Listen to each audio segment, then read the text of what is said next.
an intervention was staged by Bill Ackman because Charlie's rational thoughts about were a no-no.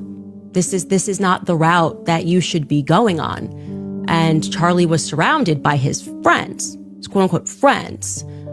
Bill Ackman was very upset and threats were made. It was at this time that Bibi Netanyahu was called and Charlie was invited to. This was an under duress situation, I would say, because I've been in these situations before. When I started asking very sensible questions about it, as someone who had dedicated her political life to supporting many times alongside Charlie Kirk, I was met with the very same pressure. And just like Charlie was being invited to, I was invited somewhere else. And when this arrived to me, it felt like a threat. You know, I gotta say that. It felt like a threat, like, not like, hey, come here and... Wait.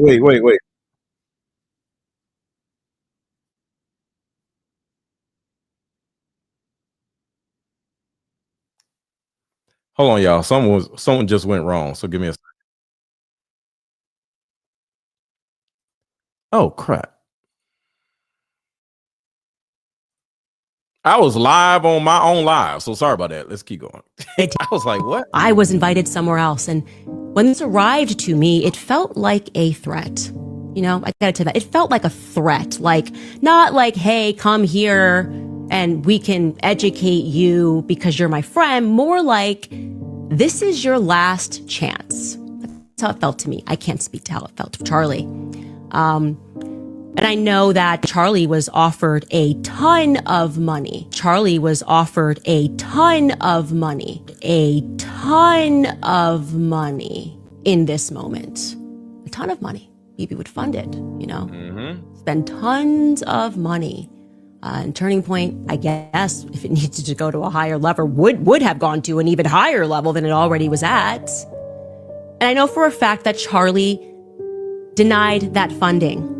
That Charlie denied, and what Bibi didn't include there, he declined to go to for, I would describe this as like, you know, re-education camp. You know, we've seen it. You made an uh-oh, but we can help you. You know, we just need you to come out to Auschwitz and take a picture. Yeah. Take a picture. We just need you to come to the Holocaust Museum and take a photo. We just need you to go to, and we can make this better. Charlie said no to Bibi. Okay. Bill Ackman, if you would like to dispute that, I would love to hear what you say happened, because our sources and what we have, it's solid. All right. So for those who don't know, Candace just came out within a few hours ago and said, I received information last night that put the final pieces together for me. About what? I now can say with full confidence that I believe Charlie Kirk was betrayed by the leadership of Turning Point USA and some of the very people who eulogized him on stage. Who are the people that utilized him on stage? We all know, but we're going to talk about it. And then she says, yes, I will be naming names and providing evidence of my claims, because that's the problem right there. A lot of people are saying that Candace Owens is talking out of her neck. She doesn't know what she's talking about. She doesn't have any proof. So she says, I will be naming names and providing evidence. So this way, nobody's going to be able to say anything about what Charlie Kirk or what happened to Charlie Kirk. And we'll literally find out why they did it also. And she says, I'm making a personal plea to every well-meaning person who donated to this godforsaken organization to request a refund. Everybody hit the like button. Everybody hit the like button. Do y'all want to hear the intro or do y'all want me to keep going? Say intro or keep going. Y'all want me to play the intro or y'all want to keep going? Let me know. And while y'all say intro or keep going, let me know if y'all want me to play an intro or keep going. I want to say this while I read the comments. This evening, Candace Owens, when she goes live and she divulges enough information, is a possibility that is enough information that will finally get Charlie's idiots arrested. Y'all remember Charlie's Angels? I call them Charlie's idiots. So the information that she's going to divulge this evening, hopefully, will get Charlie's idiots arrested. See, a lot of people ask me, why am I still talking about Charlie Kirk? Me. We understand why she is talking about Charlie Kirk, because Charlie Kirk was her best friend. But why am I still talking about Charlie Kirk? Well, I tell everybody that asks me this, this is what I tell them. I didn't stop talking about Diddy. Y'all remember me talking about Diddy? Put a 1 in the chat. Y'all remember me talking about Diddy? I didn't stop talking about Diddy until he was convicted and went to prison. So this isn't a random thing I'm doing. When I believe in something, I go all the way until the person or somebody gets arrested or goes to prison. I'm here to get Charlie's idiots put in prison for what they did to Charlie.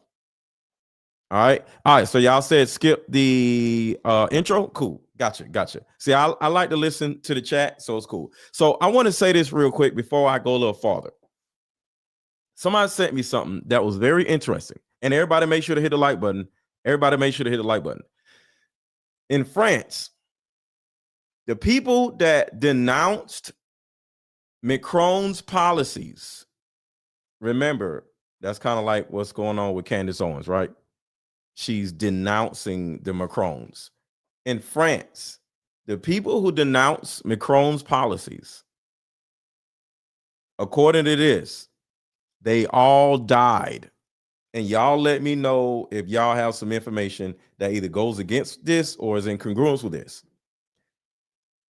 Somebody named Oliver. You know what? Hold on. Let me actually show it to y'all. I'll show it to y'all. So this is the list right here. In France, the people who go against the Macrons all have died. So somebody, I don't know these people.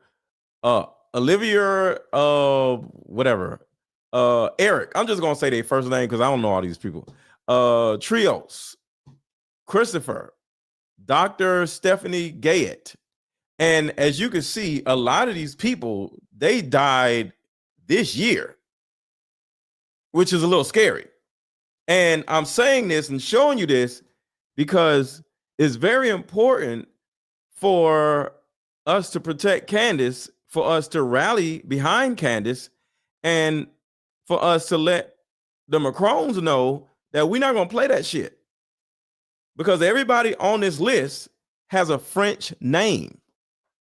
So you can do what you want to do with French people, but one thing your ass ain't finna do is mess with an American person. Look at all these names. They're French names. That's why I can't pronounce their last names.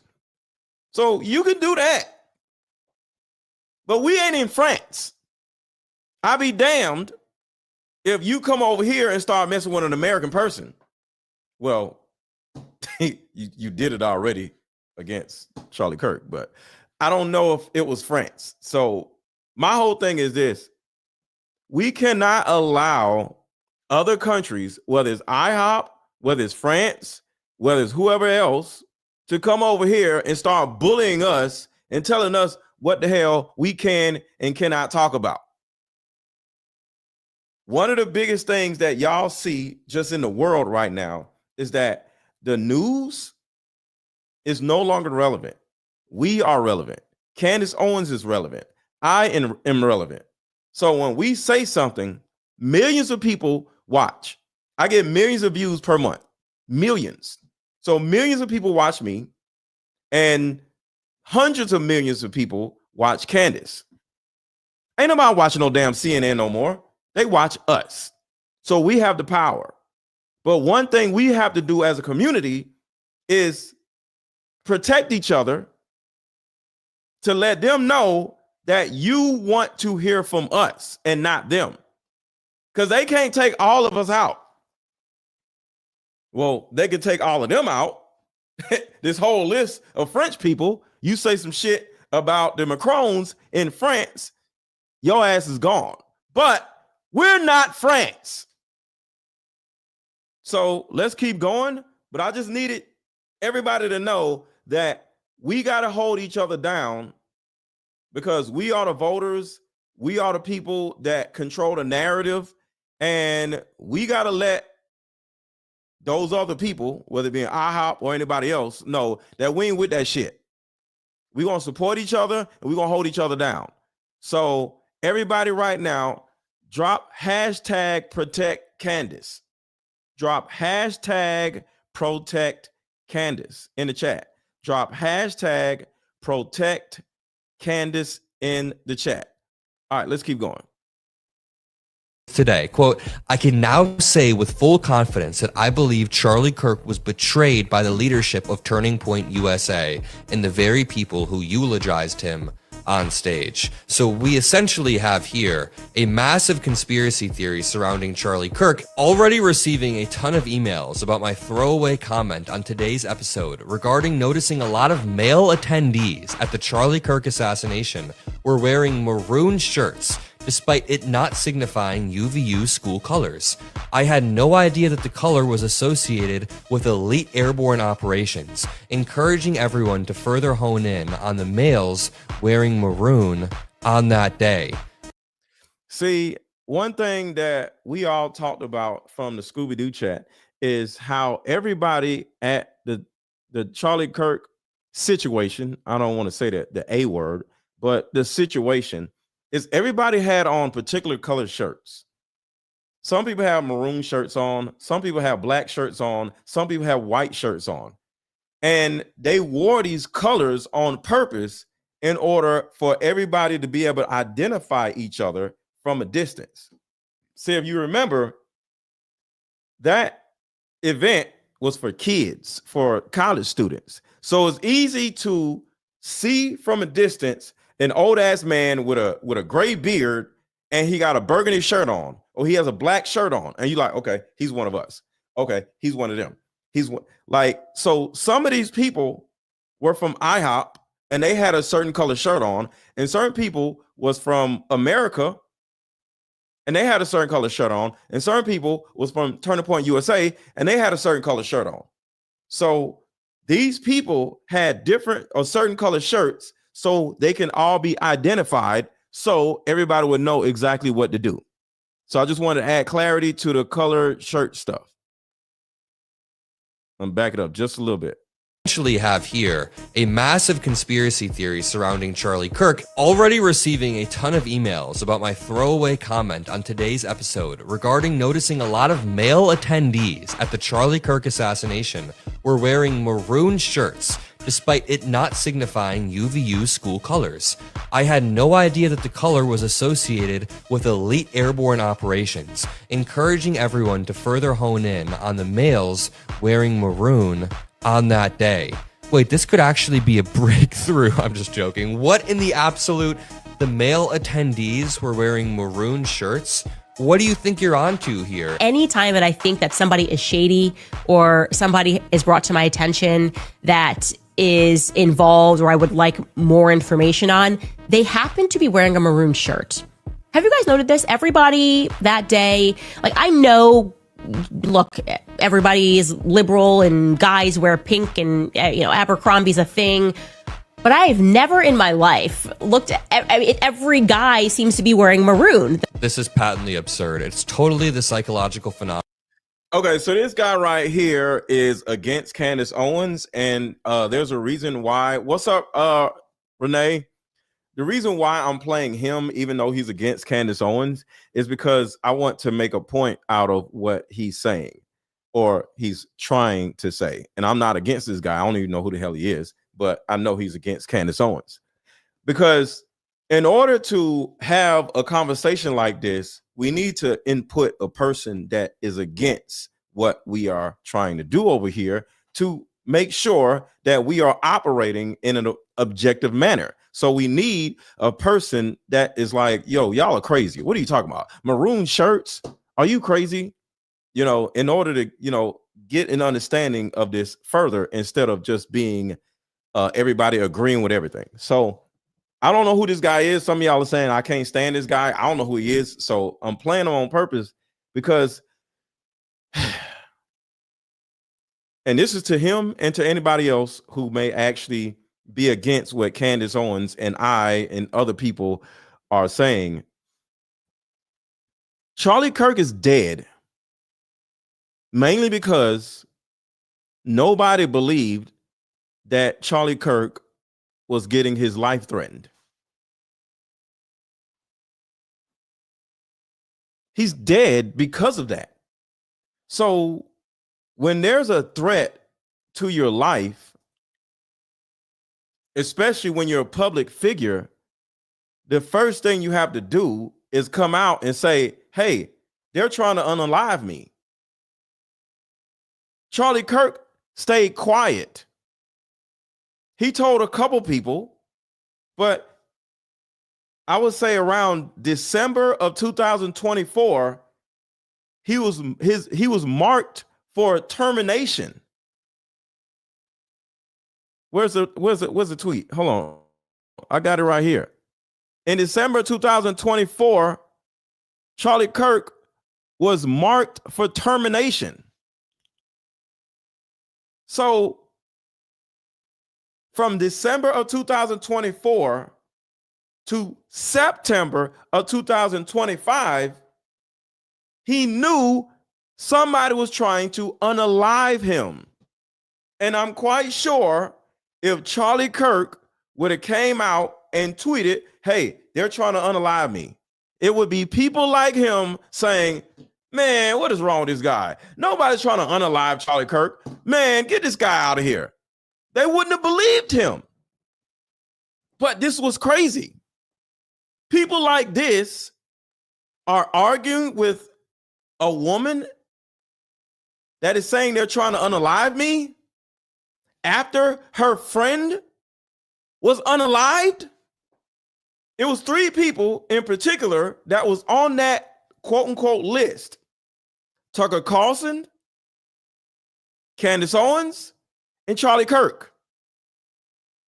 And Charlie Kirk literally said to Candace,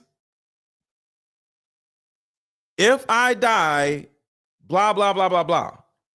He wrote a letter to her, I believe, or I think he said it in person, that, hey, I need you to hold me down after I die. He knew he was going to die. And for whatever reason, Charlie Kirk was just accepting the fact that he was just going to die. But that's Charlie Kirk. He wants to be a martyr and be okay with them unaliving him. Cool. But the rest of us aren't. So for those who disagree or don't believe Candace, you have the right to do that. I'm not mad at this guy. I'm not mad at anybody else. But if somebody is threatening my life, I'm going to tell everybody, hey, somebody's trying to threaten my life, especially when it's somebody from another country. What are you talking about? So this guy can sit here like, ha, ha, ha. Nobody's trying to do this. Nobody. That's how everybody thought about Charlie Kirk, and his ass is dead. So we're going to keep going, but I stand with Candace.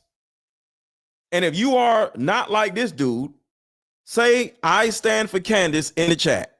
Say, I stand with Candace in this chat, because you have no idea how you as a viewer affect us, affect politics, affect the world.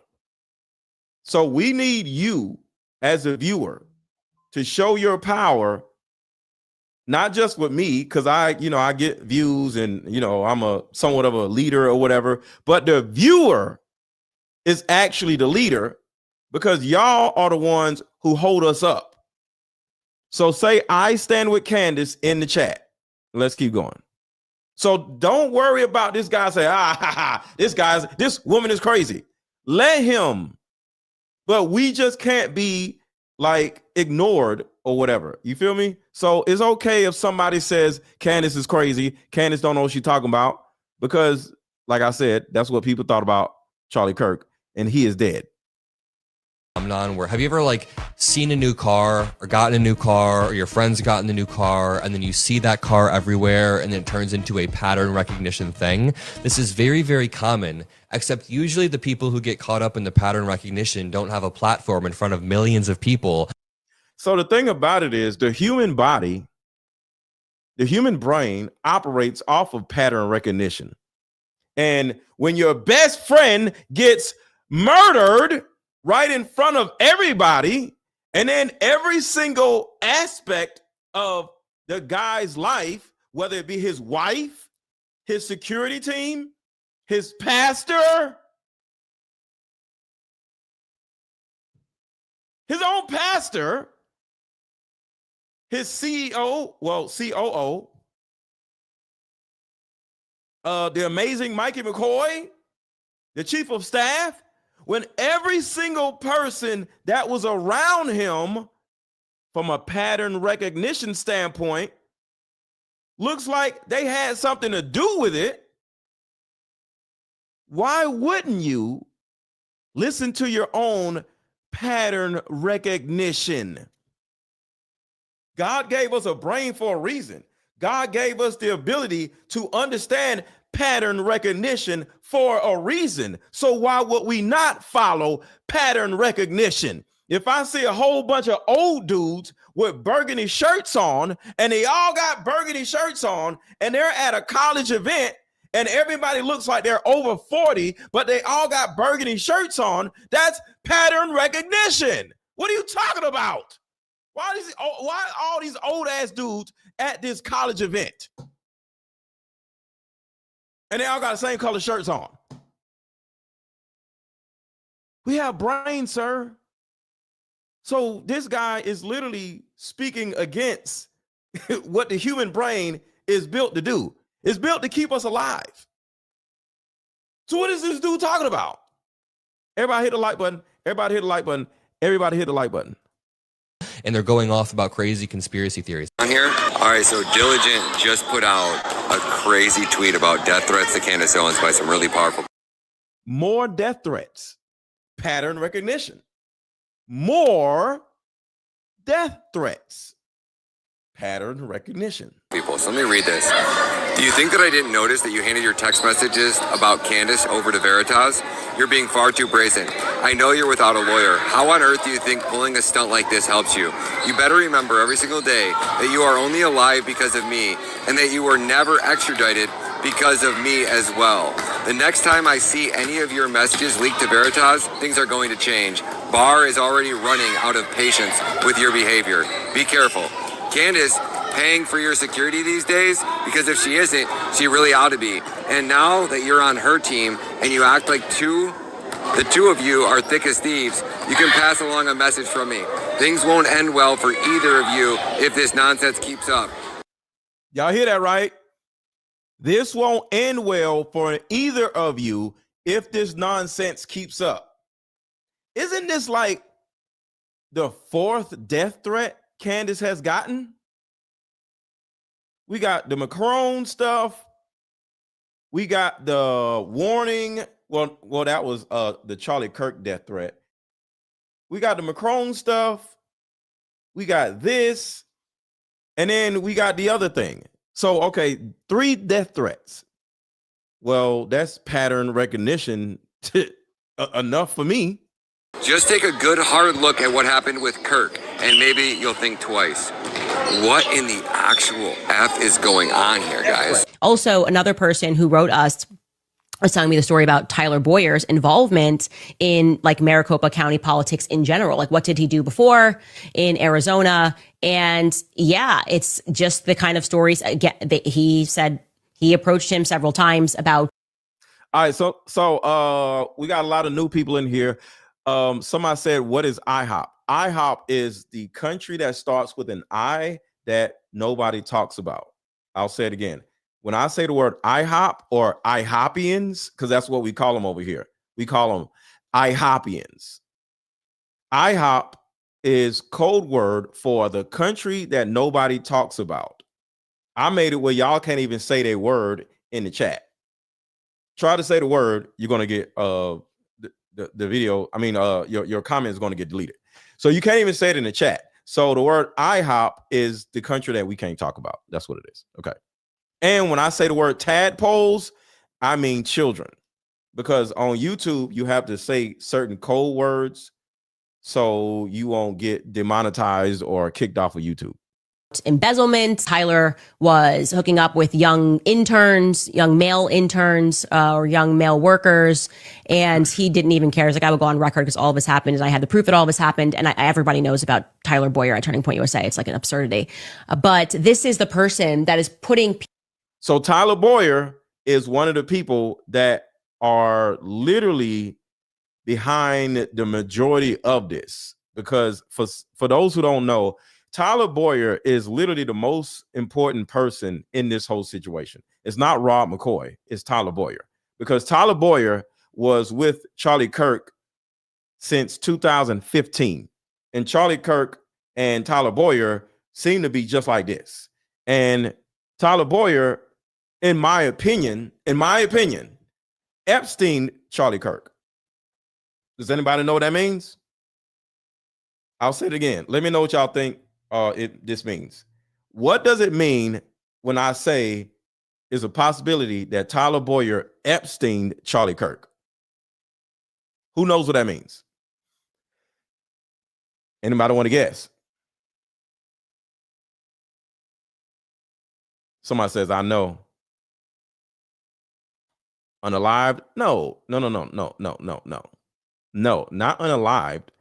Epsteining somebody is when you turn around. No, not off, not ended. No, this is what happens when you Epstein somebody, because Diddy was doing the same thing with the people he was around.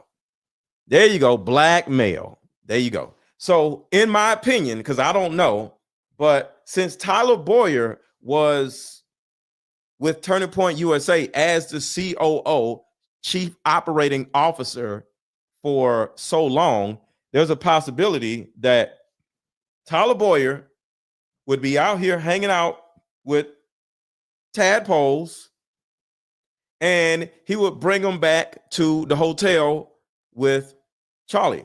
And he's like, yo, I got some chicks, bro. What's up? And, Charlie Kirk be like, man, I'm typing, I'm putting together this speech. I'm doing this. I'm trying to put together this. I'm doing, man, come on, man. Loosen up. You have that one friend, right? Come on, man. I know you working hard, bro. Loosen up, man. Come get you some coochie. I got 3 chicks in the hotel room, bro. And he's like, okay. Here's some weed. Come on, bro. Loosen up a little bit. Next thing you know, Tyler Boyer and Charlie Kirk is at the hotel room clapping cheeks, right? Tearing up some ass, right? No problem. Nothing wrong with that. 2 young guys, right? But, and this is all just me talking. I know nothing. All right. I'm just using pattern recognition. I know nothing. It's a possibility that Tyler Boyer, just like with Diddy, just like with Epstein, set up some cameras in the hotel room. And next thing you know, the girls that they were tadpoles. Because you already know they were going to colleges. They were going to schools. Right? Schools. And next thing you know, something comes out that Tyler Boyer is mixed up in some tadpole stuff, right? Because he was. It's documented, just like what Candace just said.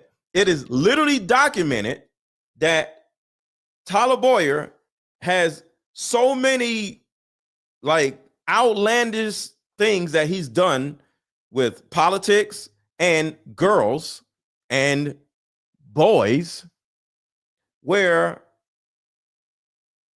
when Charlie Kirk went to Tyler Boyer and said, bro, what is you over here doing? Huh?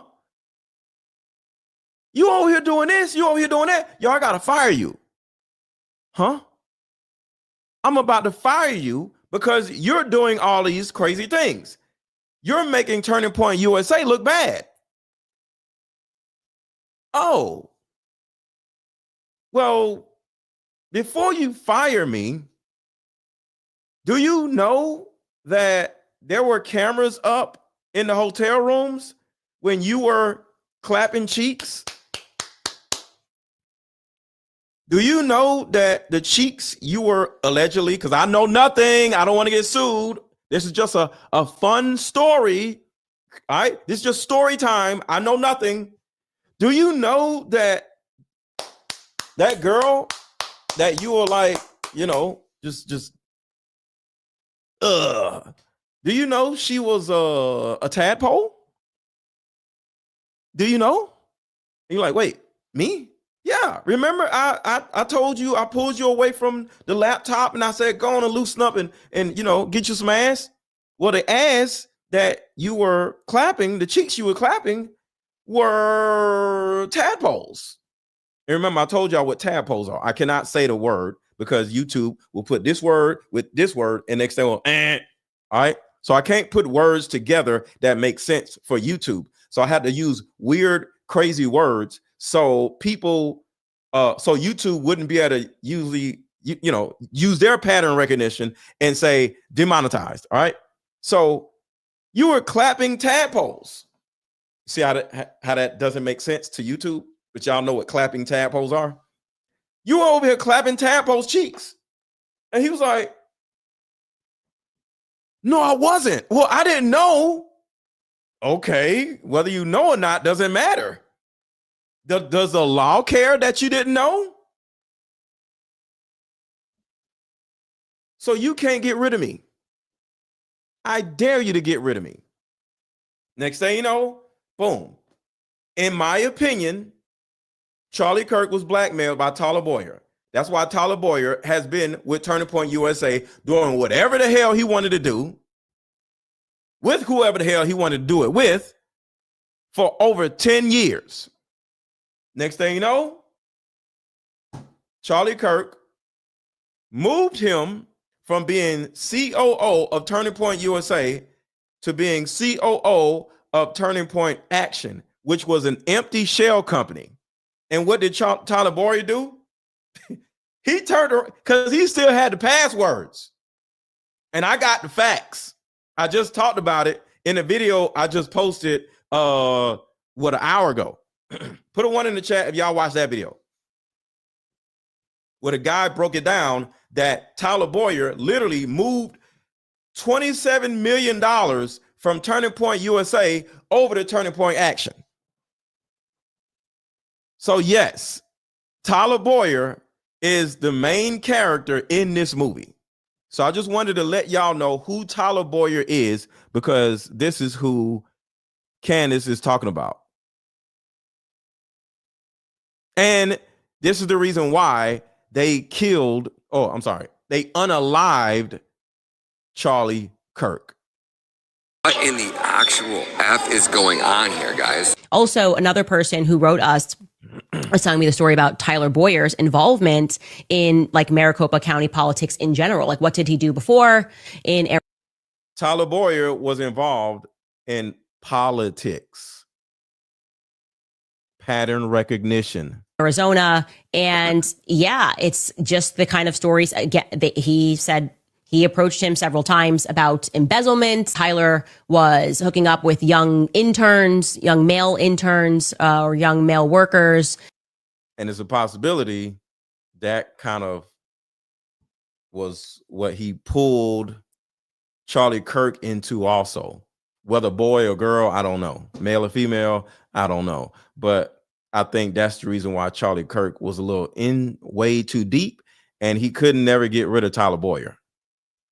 And he didn't even care. He's like, I would go on record because all of this happened, and I had the proof that all of this happened. And everybody knows about Tyler Boyer at Turning Point USA. It's like an absurd. See? And the thing about it is, with Tyler Boyer being the chief operations officer, What does that mean?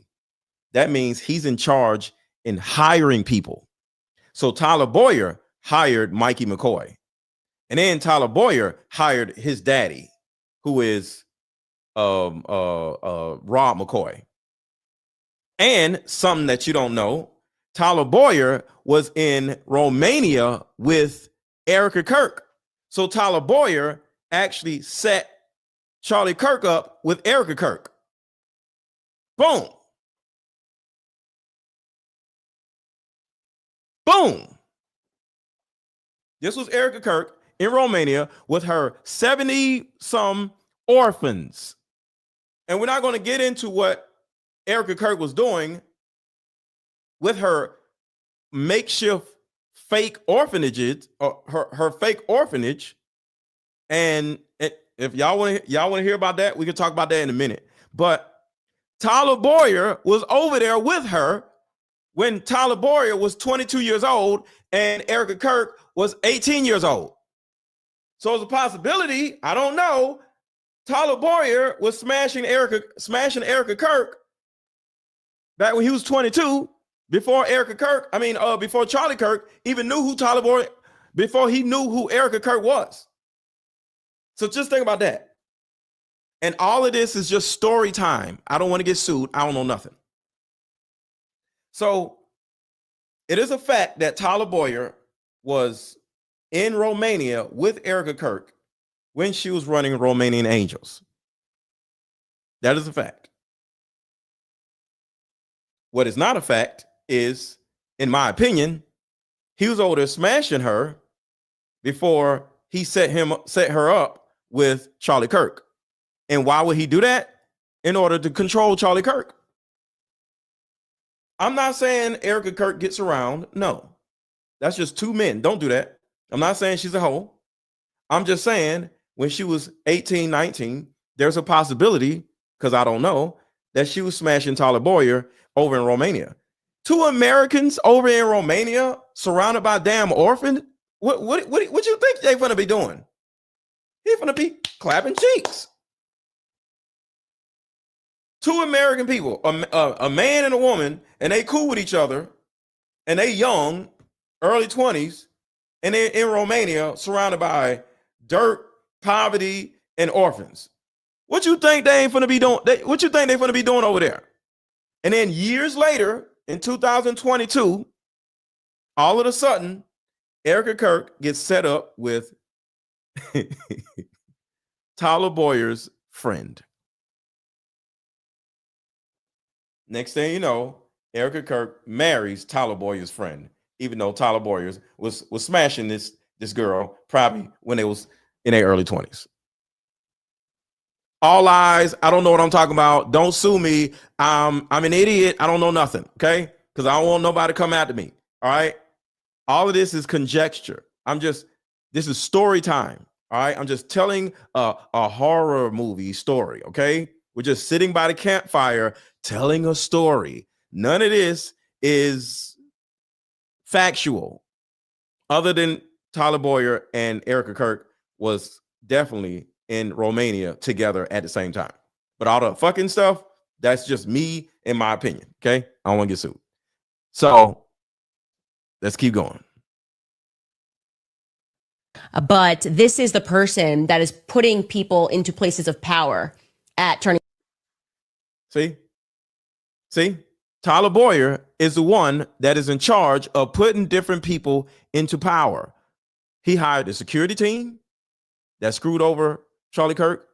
He hired the chief of staff that walked off when Charlie Kirk passed away. He hired every single person that was around Charlie Kirk and hooked him up with his own wife, who is now CEO of Turning Point USA.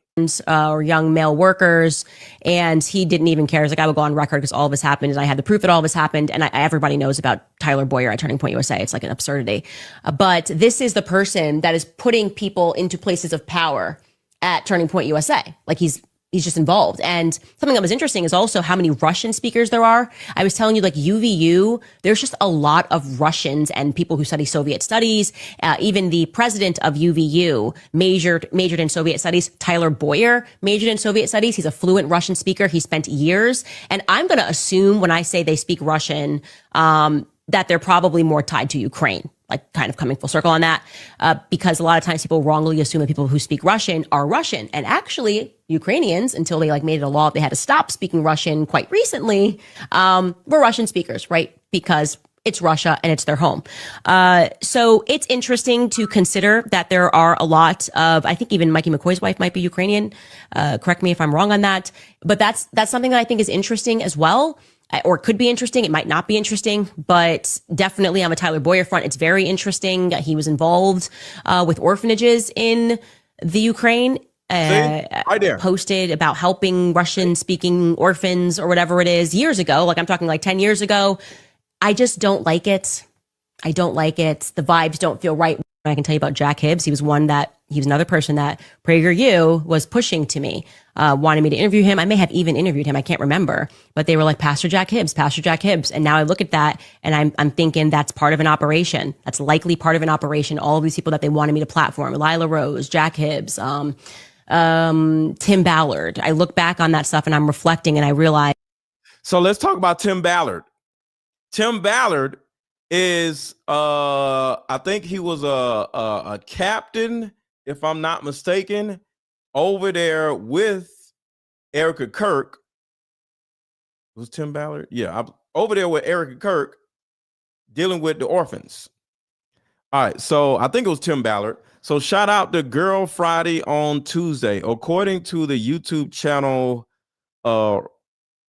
Rotting Jewels, okay, a Turning Point UK guy named John Mappin introduced Charlie and Erica.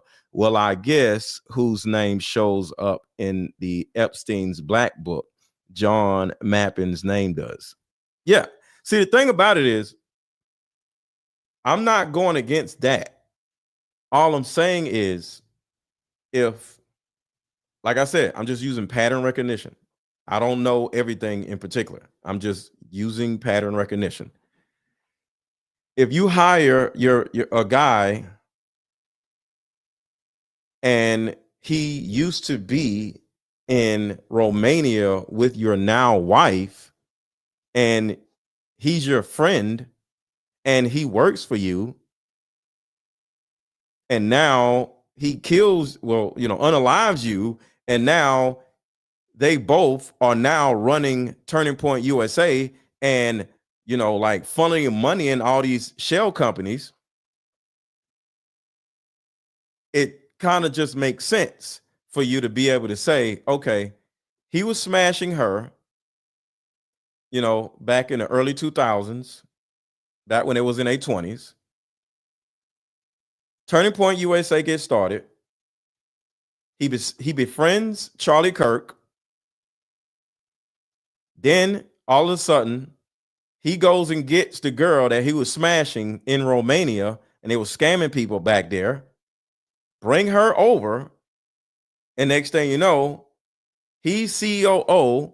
They get rid of Charlie Kirk, and now his ex-girlfriend, or the chick that he used to smash, is CEO, and now they're running amok with Turning Point USA and funneling money everywhere.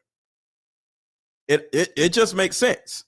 But I could be wrong. I have no problem with that. And I just want to say this. We're going so far down the rabbit hole today, this video may get demonetized. So if anybody would like, y'all don't have to. There's a possibility I won't make no money off this video because of how deep we're going to go today. But if y'all would like to, make sure to drop a Cash App to support the channel. That's it. Cash App is scrolling across the bottom on the screen. It's Cash App $AARON 1000. And the Cash App link is in the channel. Is in the chat. Also, if you want to. I'm not making anybody do nothing, but the things that we're talking about usually gets me demonetized on my YouTube channel. Just the one video. So, if y'all want to, the Cash App link is in the chat if y'all want to. So let's keep going. Jack Hibbs, Pastor Jack Hibbs. And now I look at that and I'm thinking that's part of an operation. That's likely part of an operation. All of these people that. So she says Pastor Jack Hibbs, right? So I'm giving y'all a familiarity with each one of these characters. Charlie's idiots. That's what I call them. Like it. I don't like it. The vibes don't feel right. I can tell you about Jack Hibbs. He was another person that PragerU was pushing to me, wanting me to interview him. I may have even interviewed him. I can't remember, but they were like, Pastor Jack Hibbs, Pastor Jack Hibbs. And now I look at that and I'm thinking that's part of an operation. That's likely part of an operation. All of these people that they wanted me to platform, Lila Rose, Jack Hibbs, Jack Hibbs. Tim Ballard. Listen, here's Jack Hibbs right here. So this is Pastor Jack Hibbs. And before I play this, who is Jack Hibbs? He is the cult leader of all of the Calvary churches on the West Coast. He is the cult leader of all of the Calvary churches on the West Coast. It's over 1,000 Calvary churches. All right. So he's the cult leader of that cult. And why is this having to do with Charlie Kirk? Well, it's very simple. And I'm about to play the video, but one, he is pro IHOP, and their goal is diabolical. Here's the goal that they're trying to accomplish, because it's absolutely crazy.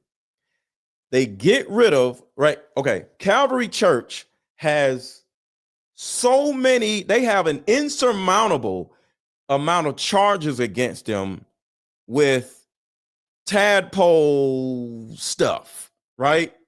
You know, nasty uncle, nasty pastor with the tadpoles stuff. Okay. They have that. They have so much of a bad name. They're looking to wash out the Calvary Church name before it just goes under, because their name is now so nasty. They needed to find a new host. Then they went and got Rob McCoy, who was Charlie Kirk's pastor, and Rob McCoy helps Charlie Kirk start what?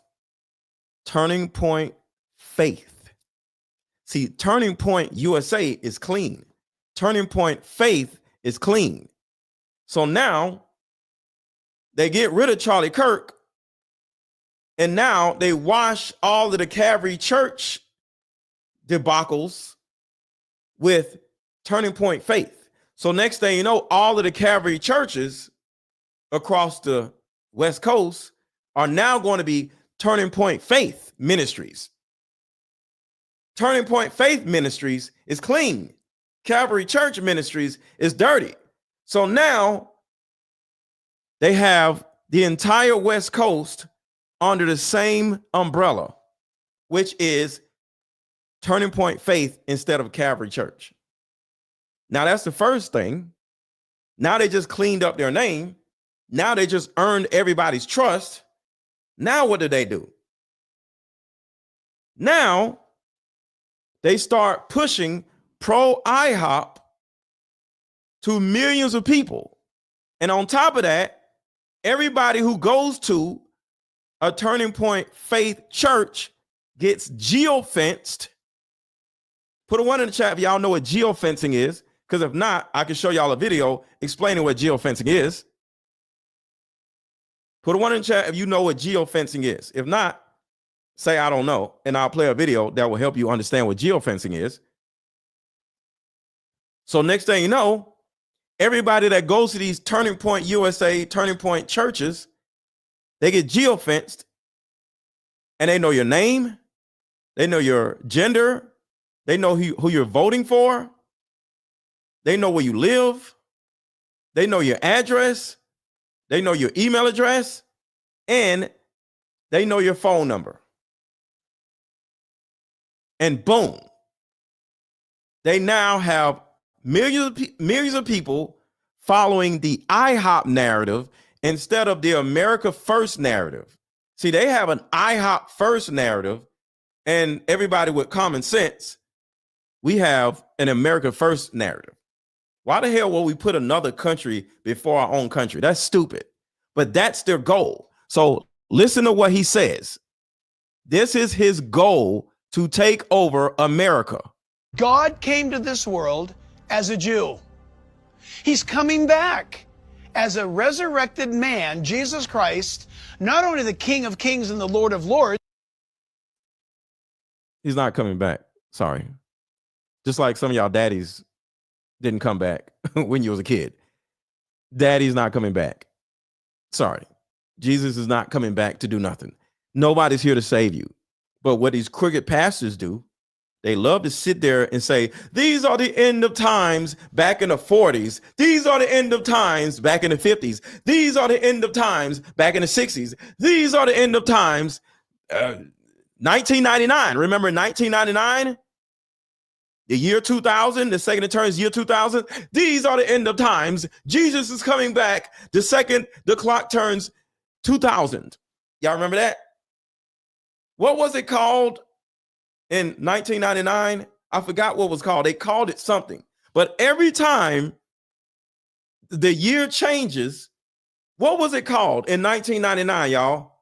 And it was about to turn into 2000. Y2K. Yeah. It was Y2K. Y2K was, these are the end of times. Tomorrow, Jesus is going to be standing around talking to us. Y2K. So they always try to make you think Jesus is coming tomorrow. And they say, you know, you better do this. You better do that. And if Jesus comes tomorrow, you're going to be looking stupid. Right? So this is what they do. Now they're saying, if you're not pro IHOP and Jesus come back tomorrow, you're going to be looking dumb. These people are stupid. God came to this world as a Jew. He's coming back as a resurrected man, Jesus Christ, not only the King of Kings and the Lord of Lords, but he's Jesus Christ, King of the Jews. His throne will be in Jerusalem, the Jewish capital. Watch this. And the nation of Israel, the Jewish state. And he will sit upon the throne of David, an amazing Jewish musician and warrior and king. So he's going to come back and sit next to a dude named David that's going to play songs for him tomorrow. King. All this rhetoric you're hearing, everybody, get pumped. We're in the last days. It's got to go this way. Listen. Get pumped. He said, get pumped. Like, what? But this is what they're pushing. And I'm just letting y'all know who Jack Hibbs is. If your church is not pro-Israel, it's not a church. If your church is not pro-Israel and pro... So that's who Jack Hibbs is. So let's keep going. He's one of the demonic goofballs that possibly have something to do with Charlie Kirk passing away in order to snatch his Turning Point name and his Turning Point brand and make it the new Turning Point USA instead of the Calvary Church, which has all this disgusting mud on it because of all of the evil doings. I realized that, like I said, I had handlers and they were directing me to do things. And I never really questioned the things they were directing me to do until today. So Jack Hibbs was also a part of like a Turning Point USA Faith events. And I am looking at Turning Point USA Faith sideways, especially because like he doesn't even care about the allegations against Sean Foyt. Hey guys. So I totally stay out of politics. Politics and religion, not my cup of tea. But I just got a Turning Point letter from the desk of Erica Kirk. And she is using Charlie Kirk's death as a reason to collect money. And so I can donate 30. See, here's the other scammer, Erica Kirk. They all are scammers. About the allegations against Sean Foyt. Hey guys. So I totally stay out of politics. Politics and religion, not my cup of tea. But I just got a Turning Point letter from the desk of Erica Kirk. And she is using Charlie Kirk's death as a reason to collect money. And so I can donate $35, $50, $100, $250, $500, $1,000 in support and honor of Charlie Kirk. I can do that for Charlie because she says that they unleashed a beast. My problem, Erica, is if you are a beast that's unleashed, why aren't you saying something to Candace Owens? Hey, I want to see the beast. I want to see it unleashed. How did your husband die? That should be so important to you. But what's important is sending me shit for money. So, really, if you want the beast unleashed, i.e. you, Erica, how about you at least respond to Candace Owens and care about what happened to your husband? That's all. That's all I'm saying. If you're gonna write to me and collect money in the name of Charlie, come on. He's owed just a little bit more than that. That's just my 2 cents. I stay out of politics. This is just me as a mother who has children, that if I had a husband like Charlie Kirk, I'd be yelling a lot louder than Candace Owens. That's a fact. Have a good day. That's a fact. So I went to a TPUSA faith event tonight. Y'all listen to this. I want to talk about it. Thinking that I was going to enjoy myself and learn things because TPUSA is obviously a conservative faith-based foundation, or so I thought. I thought I was going to be informed about politics stemming strictly from biblical principles, and that's not my experience. So right off the bat, the speaker comes up and before he even gets into preaching or talking about politics, he begins by calling out Candace Owens and saying that she is evil and anti-Semitic and what she's doing is evil. I immediately wanted to leave. I didn't want to be there any longer listening to this nonsense because right off the bat. Just imagine going to church, y'all, and instead of talking about the word, talking about the Bible, all they want to do is sit around and talk about Charlie Kirk. They want to sit around and talk about Candace Owens, and they want to sit around and talk about IHOP. Wouldn't you be like, yo, what? What are we doing here? And hold on, somebody said the likes are down. Can y'all please hit the like button if y'all can? I know a lot of people are in here. We almost 3,000 people in here. And can y'all please hit the like button to make sure this video continues to get into the algorithm? So everybody hit the like button if you could. I appreciate it. I know that that's just not true.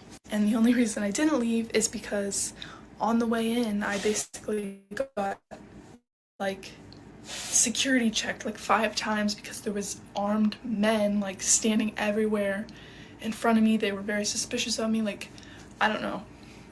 There was also an armed man on stage, hand on his gun. The security was. Think about it. They got armed men on stage at a freaking church. They have this girl afraid to leave the church because something might happen if she leaves. You got armed men keeping you inside of the church?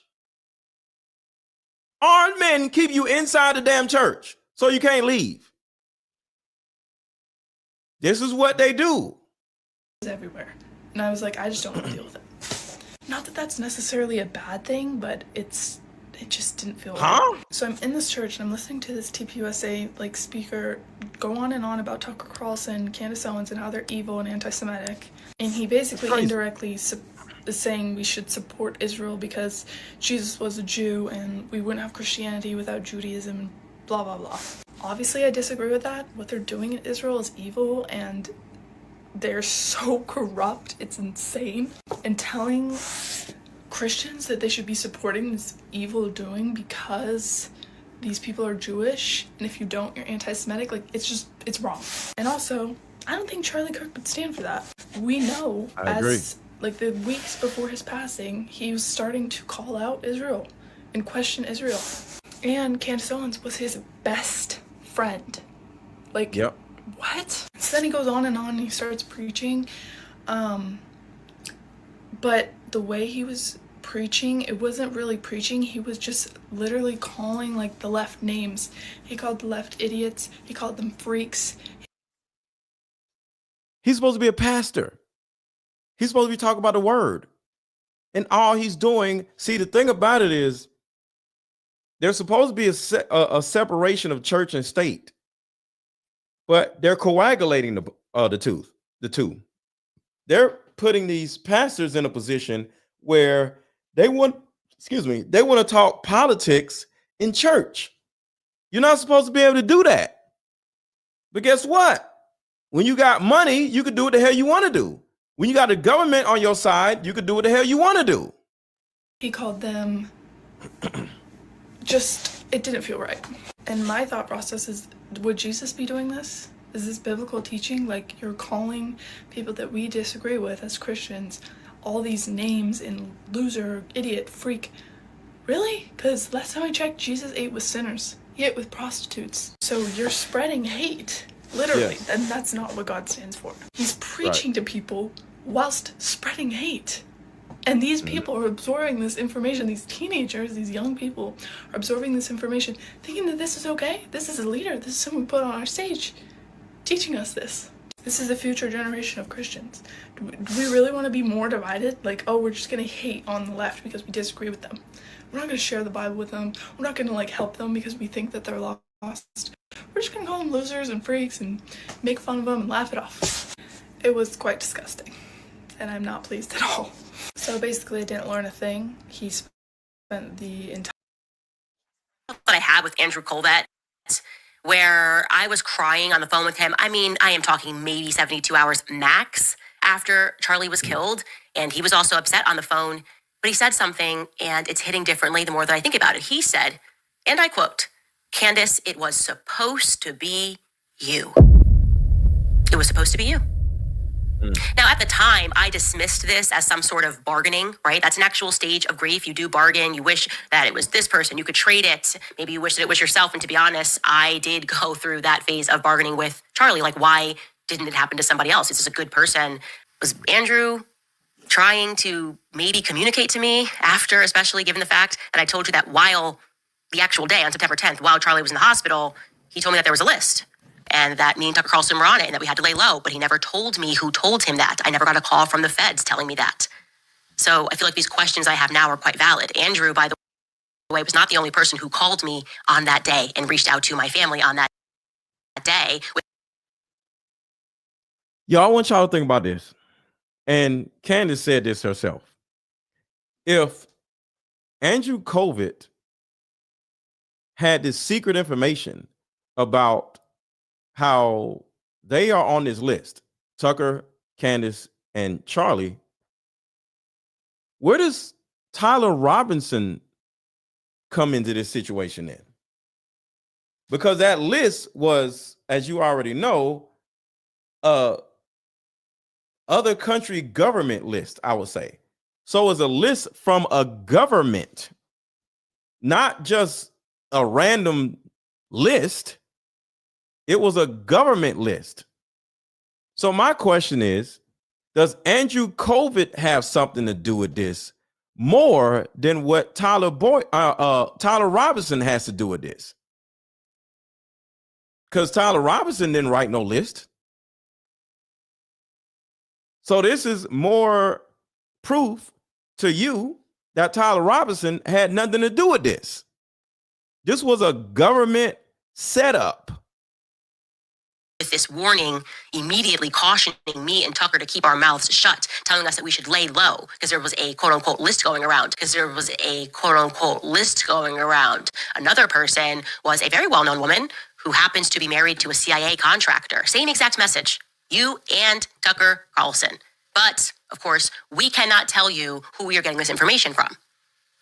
I'm starting to realize, as I consider who the sources are and their closeness to the military, and now that we've gotten into the story and realized that virtually everybody there that day has these military ties, that threat may have been coming from the government, actually. That the globalized government that we live under, right, LOL to the idea that we have a national sovereignty, may have wanted me and Tucker to watch our friend die. And then that global gang wanted us to know that you will be next if you don't shut up. Like, really, it was supposed to be you. And all people want to do is sit here and laugh at Candace and think she's crazy because multiple people, multiple entities are either warning her or literally threatening her, saying that she's next, including Andrew Covid from Turning Point USA. But she's crazy, right? Everybody say, I stand with Candace in the chat. Everybody say, I stand with Candace in the chat. Back from the counterterrorism unit. I did hear back from the White House confirming that that message had been delivered. So hold on. I want y'all to hear this. She just said this recently. I did hear back from the counterterrorism unit. I did hear back from the White House confirming that that message had been delivered on Trump's desk. Me saying that I had the information. I guess he didn't want to inquire further, which is interesting. But the FBI left me on red. And I will say I didn't go through an official channel and send an email, and I should do that. But I did send a text message to somebody very high up who received the text message. No response. The claim of the French Foreign Legion being involved in Charlie's assassination, I thought the FBI might be interested. No phone calls even from Utah's FBI branch have come into me either. Wouldn't you want to see? Aren't we supposed to be investigating the Charlie Kirk assassination? So I want y'all to think about that. They left her on red, y'all. Interesting. But the FBI left me on red. And that's crazy. The FBI left me on red is absolutely crazy. And shout out to Turner with the $200 cash app. Thank y'all so much. Thank you so much. Thank you, Turner, for the $200 cash app. I appreciate that. I appreciate that. Everybody thank Turner for that cash app. I appreciate you, Turner. That's dope. I appreciate that. I really appreciate that. So let me show y'all something having to do with going back to Tyler Boyer. No more, just because the nigga don't need a hand no more. I'm out. Hey. What you want? Some new nigga coming guy? All right, hold on. It's right here. Company, this would have been a really easy time to do that. But the problem with stealing is Trump gave him a pardon. For the one in the chat, if y'all are aware that so going back to Tyler Boyer was in the politics and he got a pardon for, guess what? Allegedly helping fix something in order for Donald Trump to get elected. Keep it to yourself. You're going to end up dead. Yeah. May 30th, 2024, Donald Trump was convicted of 34 felony counts in New York, and it did nothing to reduce his popularity. So in FY24, it was becoming obvious that Donald Trump was the frontrunner in the presidential race. When Nikki Haley dropped out, you had all these rich and powerful donors who no longer had any influence over the Republican Party. These donors had to come up with some new way to infiltrate MAGA. I think they went to Tyler Boyer. You also have to remember how busy. And that was when Tyler Boyer did the voter fraud stuff. Yes. And got everything pardoned. is lining up. Yes. Put a one in the chat. Y'all remember that Tyler Boyer was in trouble for voter fraud. And then once Trump got into office, Trump gave him a pardon. Put a one in the chat if y'all are aware that Tyler Boyer was in trouble for voter fraud. He was fraudulently doing something with the ballots or whatever. And next thing, I want to show y'all something real quick. Hold on, where is it? Here it is. I think this is it right here about Tyler Boyer. Yeah, this is it. I think this is it. So this is how much everybody was getting paid. And as you can see, Tyler Boyer is on here, and Tyler Boyer is the chief operations officer. Charlie Kirk was getting paid $289,000, and Dan Flood, which is the head of security, was getting paid almost as much as Charlie Kirk was. John McGovern, who is like a ghost, he's director of major gifts, $223,000 of I don't know if this is a year. I'm assuming this is a year. It might be a month. I don't know, because it's an 80 some $million company. So I don't know. Tyler Boyer, $153,000, and it goes on and on. So these are just examples of what they were actually doing in place of Charlie Kirk, even before he died. Trump in the office, Trump came in and instantly he gave him and somebody else a pardon on the voter fraud stuff because he owed him a favor. Charlie Kirk was at this time. He was racing all over the country trying to get Donald Trump elected. So if someone at Turning Point was working behind his back to steal money from the company, this would have been a really easy time to do that. But the problem with stealing is you can only get away with it for so long. Along comes the FY24 financial audit. We know from the audit letter that it was concluded on June 20th, 2025, a few months before Charlie Kirk was murdered. If someone was trying to hide financial information from Charlie Kirk, they probably could have gotten away with it until June 2025. Because what happens at the end of an audit is you review all the financial information. So imagine this. A few months before Charlie Kirk's murder, he's sitting at his desk. He's looking at all the FY24 financials side by side, and he starts to notice some things that are funny. I think Charlie Kirk started asking questions, and I also believe this is what prompted the memo that he wrote 8 days before he was murdered. He's sitting here like, where the hell did $84 million go? They gave away my whole $84 million that I made, and I can't even get a chair. Damn, it could have been a write-off. Just give me a better chair. Memo, he appointed a new COO for Turning Point USA and requested a Doge-style audit. Now, for legal reasons, I have to say that I do not have any evidence of a crime. We would need an investigation of the books at Turning Point to know for sure. So hold on. It was... Here it is. This is it right here. That's where he went. This is it right here. This is Tyler Boyer right here. What he did. Old company. Like, this is crazy.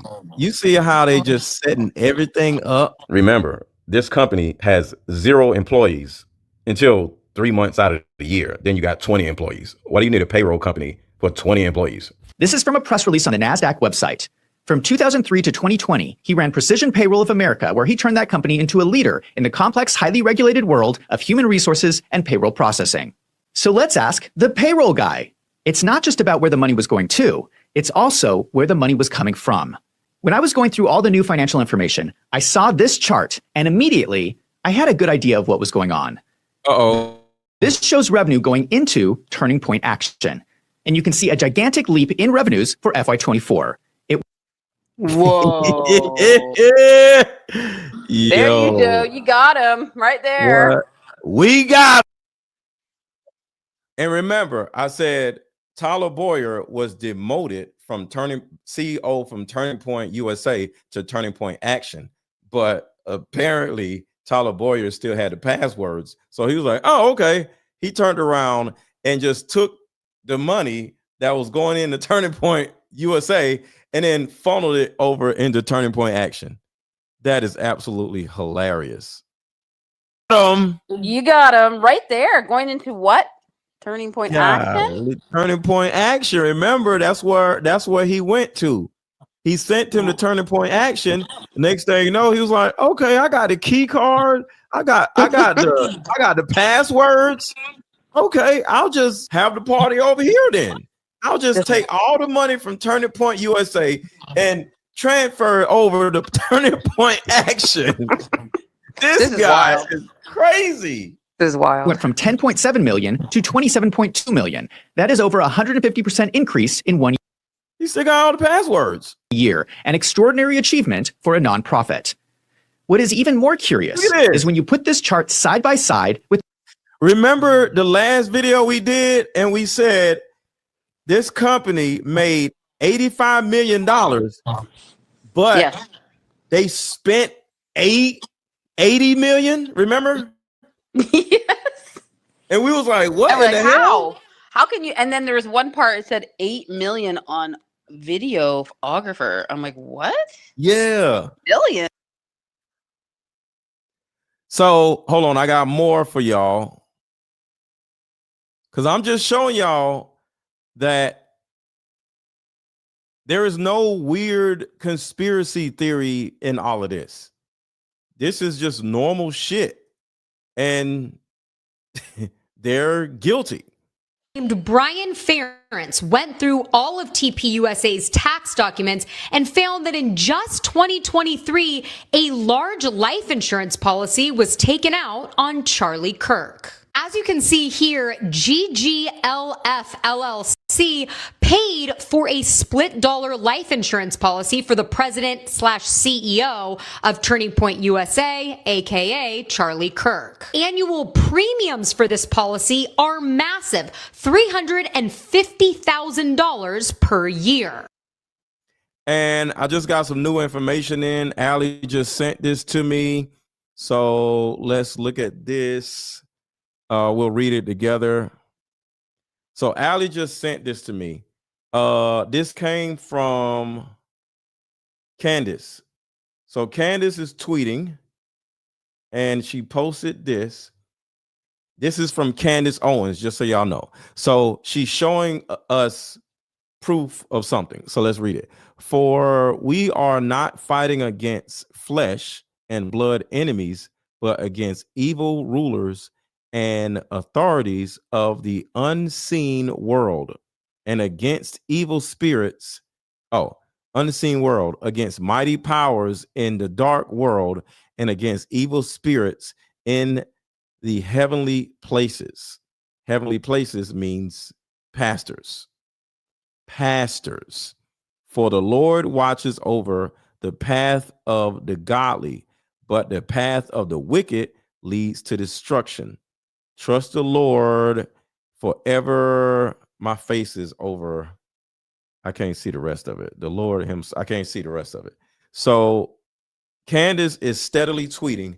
So she's prepping us for what's about to happen. I'm assuming at 6 o'clock.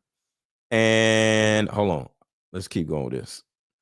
The death benefit for someone who is 31 years old and a non-smoker would be between $20 and $50 million. All of this information is public because TPUSA is a registered 501c3 nonprofit. So you can go ahead and look up this information for yourself. GGLF 2023 LLC is also owned by Charlie Kirk. So why would he have one business paying one of his other businesses for his own life insurance policy? Because it's a common tax strategy for Kirk. There's been growing concern over potential financial mismanagement at Turning Point USA.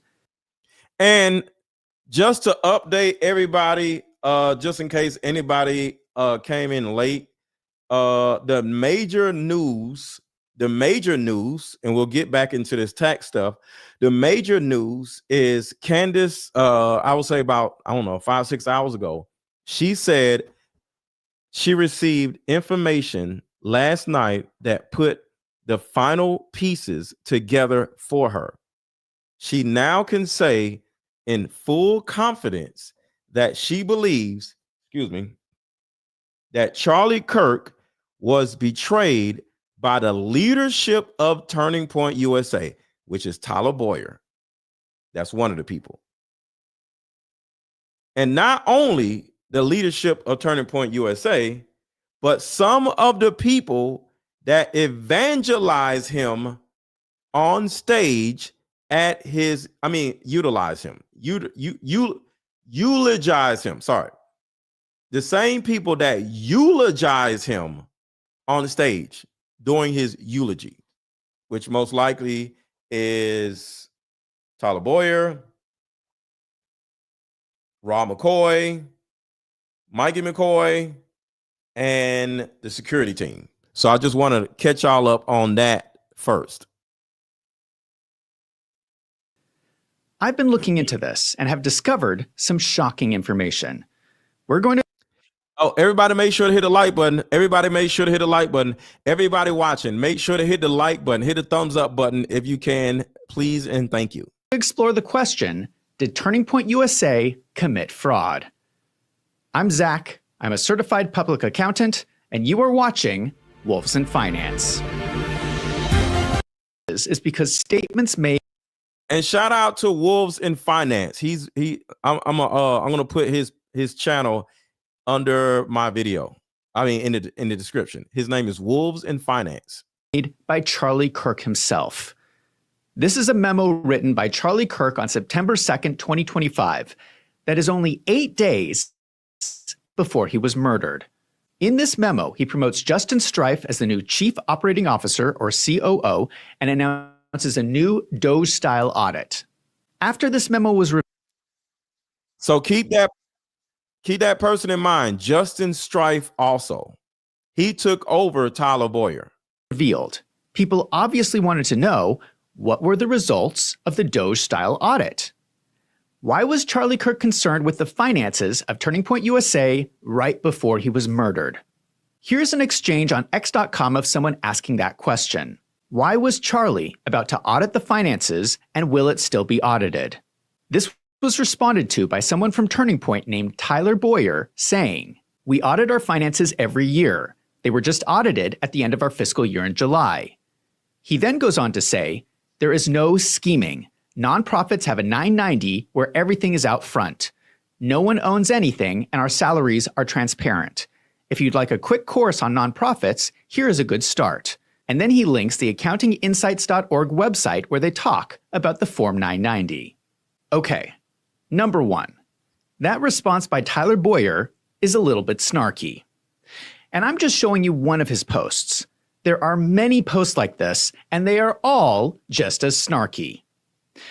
I would like to ask Tyler Boyer if he can lower the snarkiness, because it is a very legitimate question. A Doge-style audit is not the same thing as the annual financial audit, and everybody knows that. Charlie Kirk wanted a second independent audit on top of the annual financial audit. According to Tyler Boyer's post, Turning Point is not going forward with Charlie Kirk's wishes. They have canceled the audit. The question is why? Why did they decide not to follow through with Charlie? We all know why, because that's the reason why he died. In my opinion, the main reason Charlie died is for two reasons. It's two reasons. Not one reason, two reasons. One, because he started figuring out what was going on behind the scenes. And two, because he started speaking out against IHOP, or the IHOPians. And then the IHOPians were then easily able to infiltrate everything that Charlie Kirk built and who he hired, because Tyler Boyer hired everybody. And now IHOP was easily able to pay off whoever they needed to pay off in order to get this thing done. And do y'all remember when that whole area got concrete laid on top of it? Put a one in the chat if y'all remember that. Do y'all remember when that whole area, it was a crime scene, but the next day or 2 days later, they started putting concrete over everything? Well, it came out, and this is a fact, it came out that somebody called that company the day after Charlie Kirk was unalived and not the day before. They found that out. It was 4 days later? Okay, I thought it was the next day. Okay, it was either 1 to 4 days later. So that means somebody purposely, and this is a fact, there's no more conjecture on that. It is a fact that somebody called them, and damn, I wish I had the paper. I mean, I wish I had it. I had it at first. Let me see if I got it. They literally said, get it done. And then somebody said, It's cool. We got it. And nobody's going to open their mouths. Damn, I wish I had it. Allie, if you're watching, or anybody in the Scooby-Doo in the Scooby-Doo chat, does anybody have that invoice that said get her done and make sure it's somebody that won't talk? Does anybody in the Scooby-Doo chat have that? Because I want y'all to see it. All right, let's keep going. Charlie Kirk's final wish. What is also interesting is that Tyler Boyer is the person who was replaced by Justin Strife in Charlie Kirk's memo. Tyler Boyer was the former COO of Turning Point USA from 2017. And then 8 days before Charlie Kirk was murdered, he appoints a new person as COO. Tyler Boyer steps away so he can focus more on his job as COO of their other organization, Turning Point Action. Isn't that a strange coincidence? Tyler Boyer was removed from his position in the same memo that Charlie Kirk announces a financial audit. Boom. Does somebody have it? The so-called FBI, something's wrong. Hold on, y'all. I know I shouldn't do this. I'm risking an awful lot to go up against this FBI, the MAGA FBI. Something's very wrong with what I just... So this isn't breaking news, what I'm playing here, but I did lose this video. So this is important right here. So listen. Go up against this FBI, the MAGA FBI. Something's very wrong with what I just heard. I mean, I watched it. I was hoping that they had caught the bastard who shot Charlie. Oh, whatever. So we saw a video of a person jumping off the roof. It looked very legitimate to me. However, there was no rifle in his hand. Now, the Mauser does not break down very easily, incidentally, for those of you who know. I'm going to fast forward a little bit. Observing since I'm 18 years old, and I don't buy one word of this narrative, not one single word off the news cycle. I don't believe that, by the way. I remember him saying let's ask something. The big question. Who killed Charlie Kirk? And why? That's the only question we have to ask. We know it's going to be blamed on the tractivists and Antifa. That's a given. The breadcrumbs have been dropped already. They will be blamed for it, but did they do it? As much as I'd like to say they would do it, my suspicions are accurate. So why would they have killed Charlie Kirk is the question. Why would the conservative power structure have killed him? Let's go to the crazy. Let's go to the crazy. They're blaming Antifa and the trans, which may or may not be true. It's something in here that he said something. That's why they just sent it to me. But I don't want to play the whole thing. Hold on. I think I got it. Boom. Remember how we all thought it was weird that UVU... All right. Found it. Thank you, Allie. We all thought it was weird that... Yo, drop heart emojis in the chat for Allie. Allie is awesome. Drop heart emojis in the chat for Allie. She just found the video for me. Everybody drop heart emojis in the chat for Allie. All right, so I'm going to send it to my computer. All right. See, I like to bring facts and not all opinion. Some of it was opinion because I did say he was smashing Erica. All right, here we go. Give it 10 seconds. Boom, here we go. All right, and we'll get back to the tax stuff in a minute. All right, so this is what happened right here.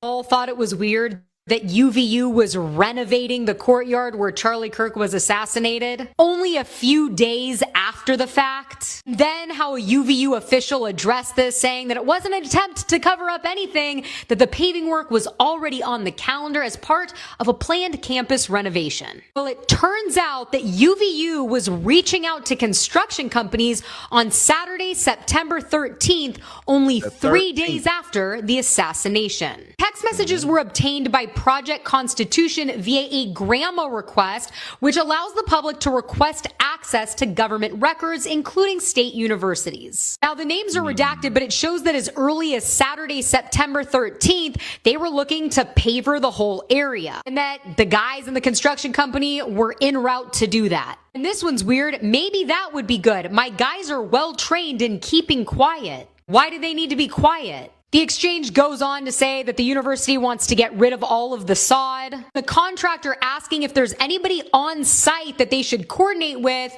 and someone responding, just get her done. Thank you. Usually a renovation like this would have to go through approvals and funding, not to mention it was a crime scene. Plus, if this was previously planned, would you need to be asking all of these questions, including making design decisions? And making sure the person that does this will keep quiet. Keep quiet about what? So you have to wonder, how did they get this approval? And who gave it to them and why? As always, I want to hear what you think about all of this down below. And that is a thing. So when this guy comes out and says this crazy shit, a James Bond spy thriller of her own. This was today. Quote, how is it a James Bond spy thriller? It's so much evidence that goes against Charlie's idiots where you're dumb if you don't believe it. That is involved, or I would like more information on, they happen to be wearing a maroon shirt. Have you guys noted this? Everybody that day, like, I know, look, everybody is liberal and guys wear pink and, Abercrombie's a thing. But I have never in my life looked at, every guy seems to be wearing maroon. This is patently absurd. It's totally. I don't understand how people like this can sleep at night. We have information on Brian Harpool. We have information on literally everybody. Like, and I got all the damn videos. Like, what don't you understand, sir? I got this. Directing. He had blood all over him, and he had blood. Your own son is like on the phone. He's just like, got the phone right here. And the second Charlie Kirk dies, he's like, done. Like, what are we doing? He just directing. He had blood all over him, and he had blood all over him. And I'm watching the minute Charlie was shot, he called me. You sure about that? The shooting occurs. I am next to Mikey. I don't remember being with him. I think I was ahead of him. What? And then we get out, and I run for, can't have been more than 15 or 20 seconds. Then he takes his phone, and he begins calling Erica. The minute Charlie was shot, he called me, says, Dad, Charlie's been shot in the neck. Please call every pastor and pray. So did he call Erica or did he call his dad? And if you call your dad and say, hey, my best friend just got, unalived, are you just going to say, oh, okay, son? When you ask questions? He has wits about him. He was just directing. Directing what? He was calling an Uber so he can get the hell up out of there. He had blood all over him, and okay. Everyone's worried about the leadership of TPUSA. Don't. He was wise enough at 31 to put together a plan for succession. Plan of succession, I don't know how it's going to go. I'm not privy to it, but I do know this. Plan of succession, I don't know how it's going to go. I'm not privy to it, but I do know this. I want my son to succeed. I want my son to succeed. I don't know about Charlie Kirk's plans of succession. All I know is I want my son to succeed.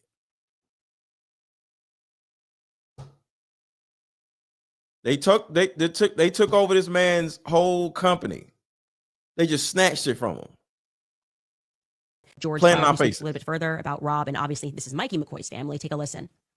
McCoy does have this strange military background. He does have this strange seeming.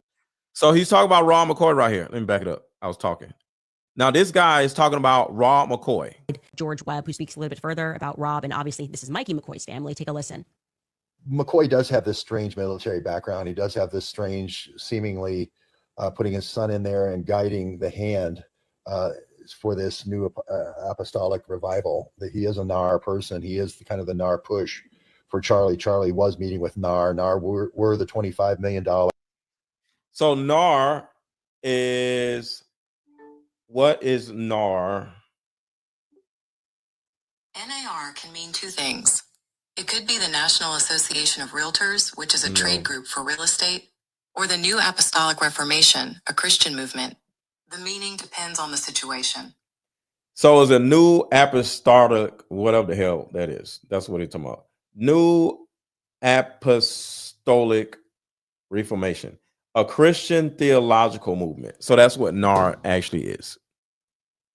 And above donors from the Christian right, the Ziklag was the name of the organization. So all that's correct. That's correct information. And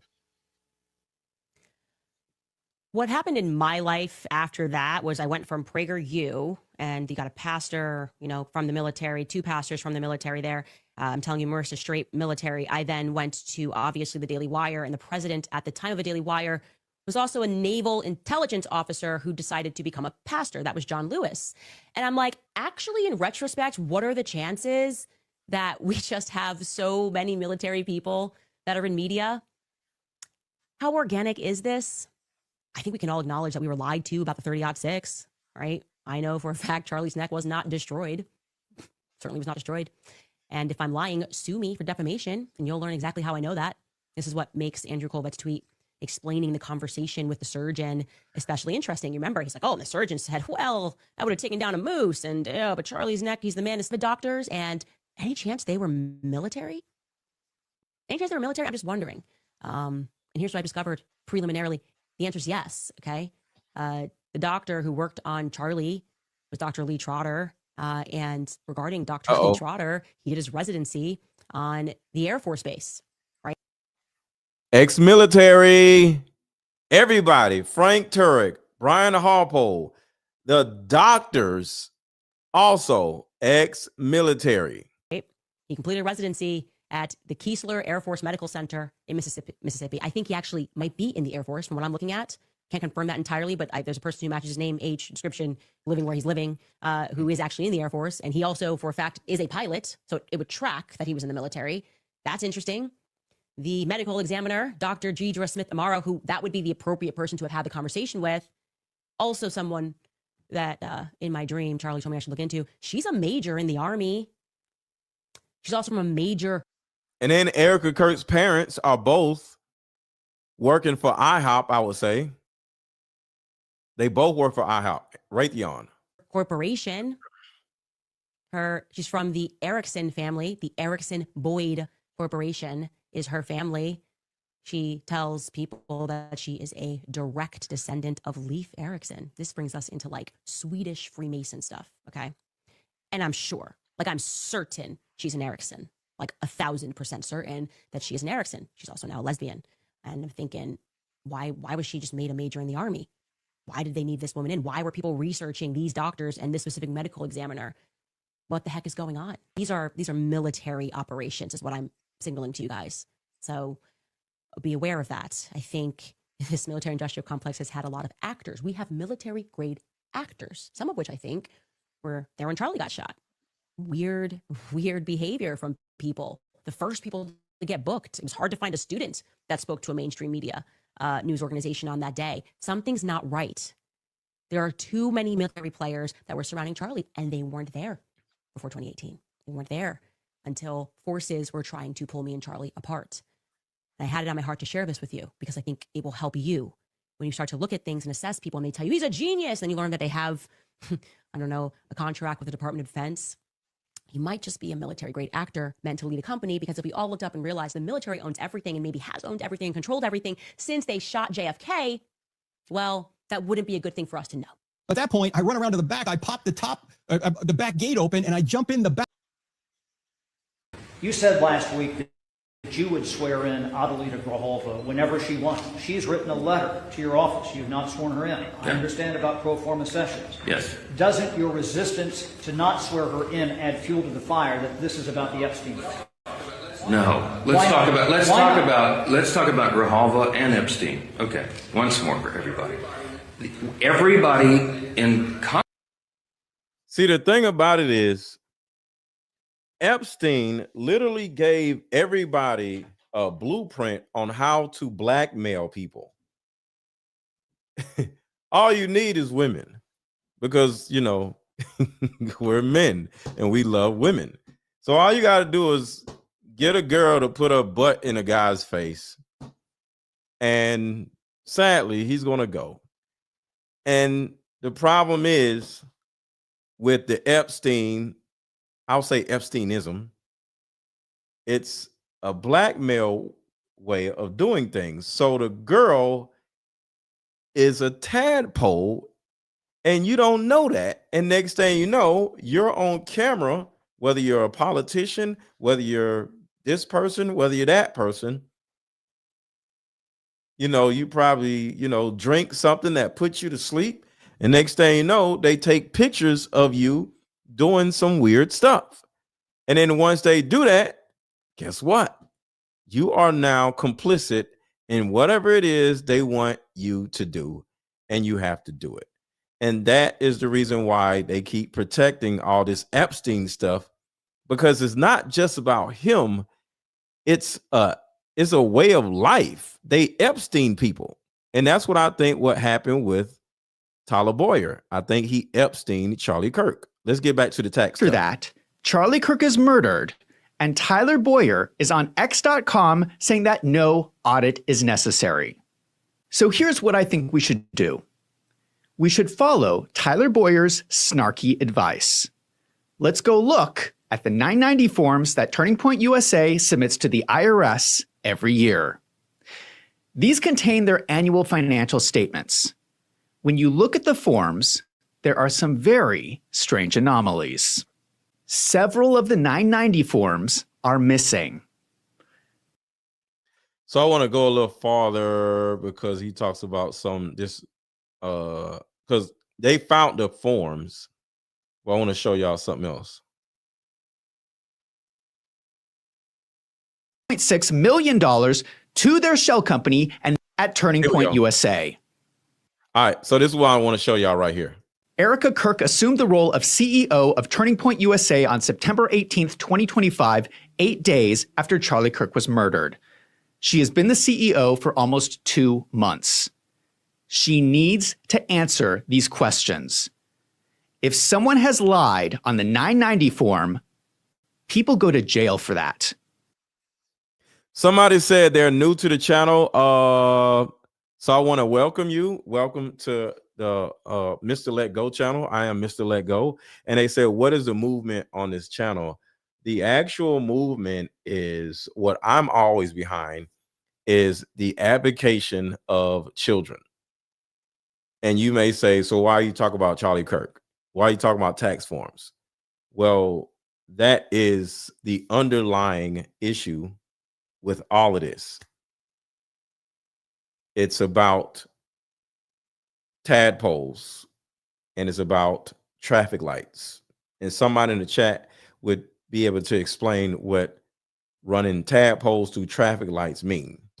All right. So I can't say it because YouTube would demonetize my video, but it's all about what happens to the little ones in the back, in the background. Okay.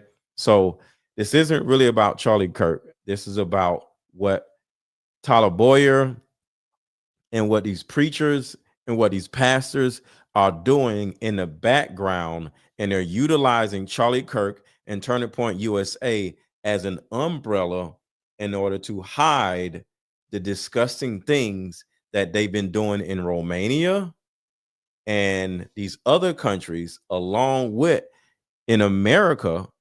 And they're using Turning Point USA in order to fund these illegal scams that are putting children in danger.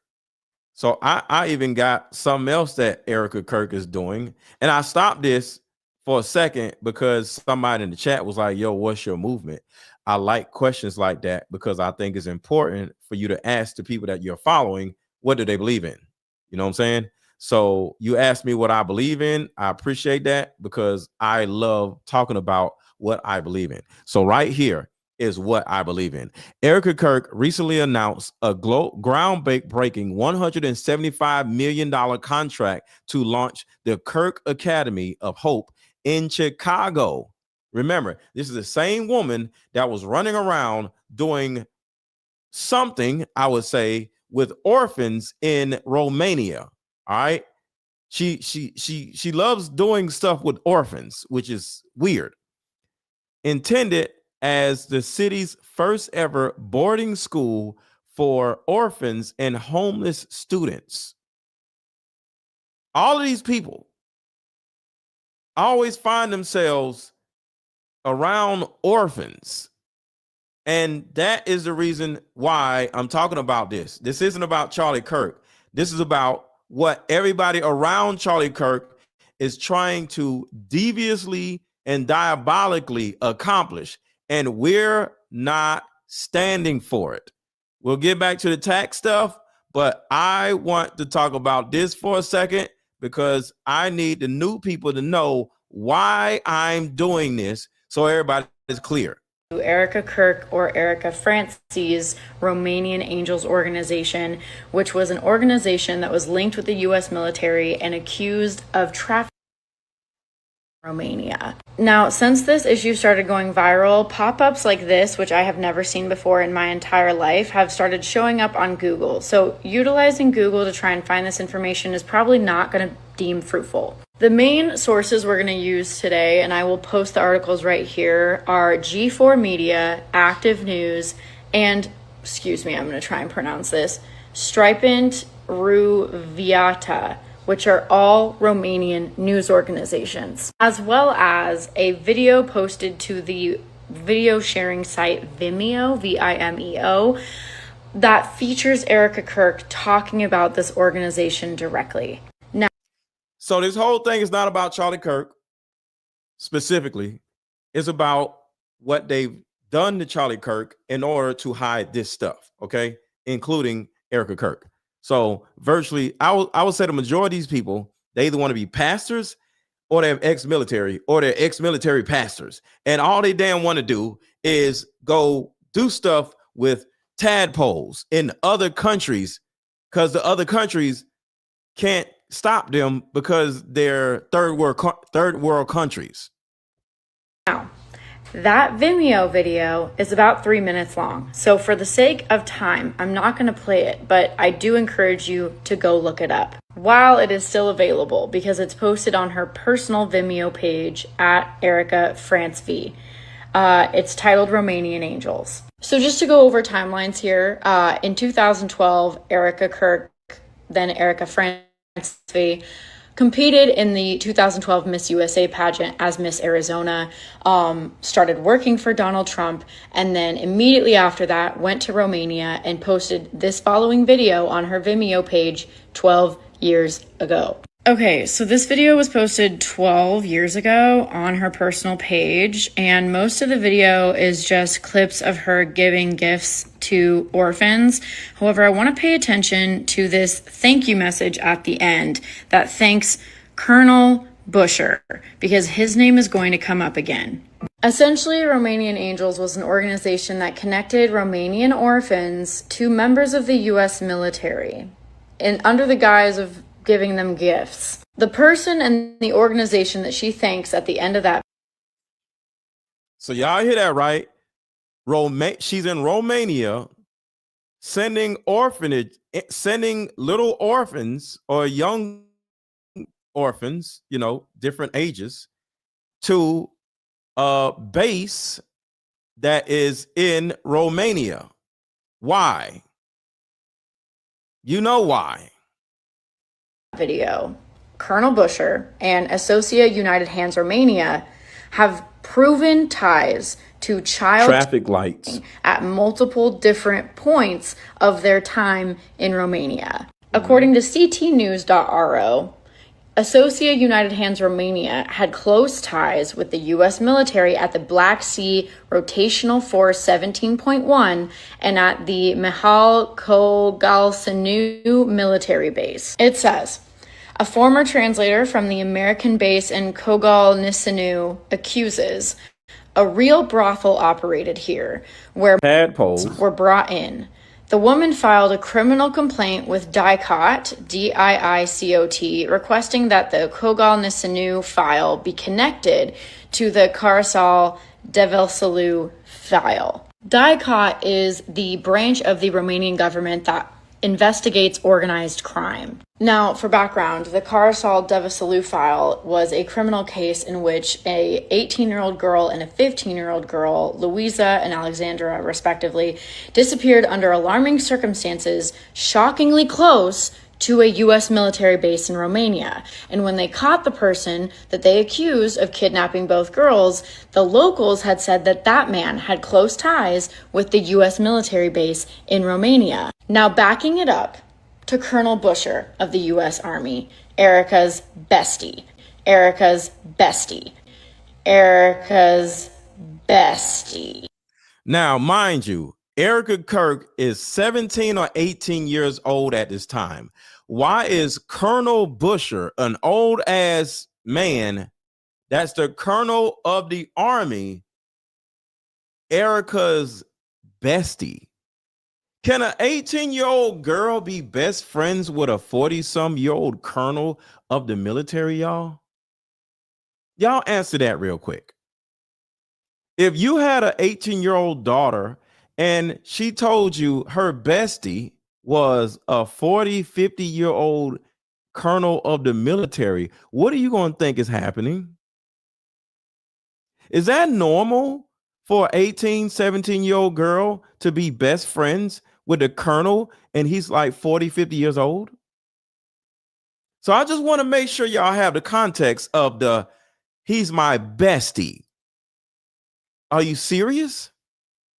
The Carousel case in the summer of 2019 brought the Develsalu base to the forefront. That's the military base, with voices linking the disappearances of the two girls to traffic lights networks and the military unit hosting American troops. The translator cited at the beginning of this article is named Anna Maria Nusanu, who claims that a real brothel operated in this military unit and on this military base, where tadpoles were brought here to satisfy the desires of some soldiers. Okay, so now do y'all understand what I'm saying? Now do y'all see this is bigger than Charlie Kirk? It's bigger than looking at his tax forms. It's bigger than talking shit about these cricket churches. It's bigger than that. All of this is a front to run tadpoles through traffic lights. That's the reason why I'm here. All right. Like, I see what Charlie Kirk was doing and I commend him, but this is not about Charlie Kirk. This is about saving children from these evil demons. That's why I'm here. So let's keep going. Nusanu notified the prosecutor's office about this brothel on the premises of the military base, and although there was an extensive investigation carried out by the American and Romanian authorities, an agreement signed in 2001 between the two countries was invoked. In that agreement, Romania ceded the right of investigation to the U.S. military. Which means the U.S. military made an agreement with the other country that the U.S. military would hold themselves accountable for the things that they were doing instead of another country. And they're in the other country, by the way, holding them accountable. So you're in another country doing crazy stuff and that country can't hold you accountable. Black Sea Area Support Team, Colonel Otto Busher, helped by his right-hand senior adjunct platoon leader, Lloyd Sparks. And real quick, everybody watching, we got 2,600 people watching right now. Can everybody take a second to hit the like button? Everybody take a second to hit the like button. We need about 1,300 people to hit the like button. So can y'all just take a second? We're going to get back to the video, but take a second and hit the like button real quick. Everybody hit the like button. Everybody hit the like button. Get back to the video. So the very person that Erica was thanking at the end of that Vimeo video that I showed you is then implemented in tadpole traffic lighting crimes. The article goes on to say the document contains. Y'all hear that right? He has been implemented in crimes against tadpoles. Want to make sure y'all heard that. Sure. Helped by his right-hand senior adjunct platoon leader, Lloyd Sparks. Colonel Busher and Lloyd Sparks. So the very person that Erica was thanking at the end of that Vimeo video that I showed you is then implemented in tadpole traffic lighting crimes. The article goes on to say, the document contains absolutely incredible information and details, which the author of the complaint, Anna Maria Nusinu, argues with concrete evidence in which under normal conditions would have led to convictions and long prison terms. However, since we are talking about military interests, nobody goes to prison for all the stuff that they was doing with the tadpoles, including Erica Kirk. Do y'all think Charlie Kirk knew Erica Kirk was involved with all this stuff before he married her? I want to ask y'all, yes or no in the chat. I want to ask y'all, yes or no in the chat. Do y'all think Charlie Kirk knew all of this disgusting, crazy stuff that Erica Kirk was doing in Romania? Yes or no?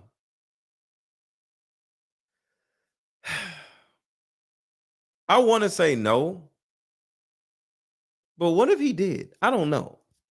I want to say no, because I don't think he would have married a woman like this. So I have to say no.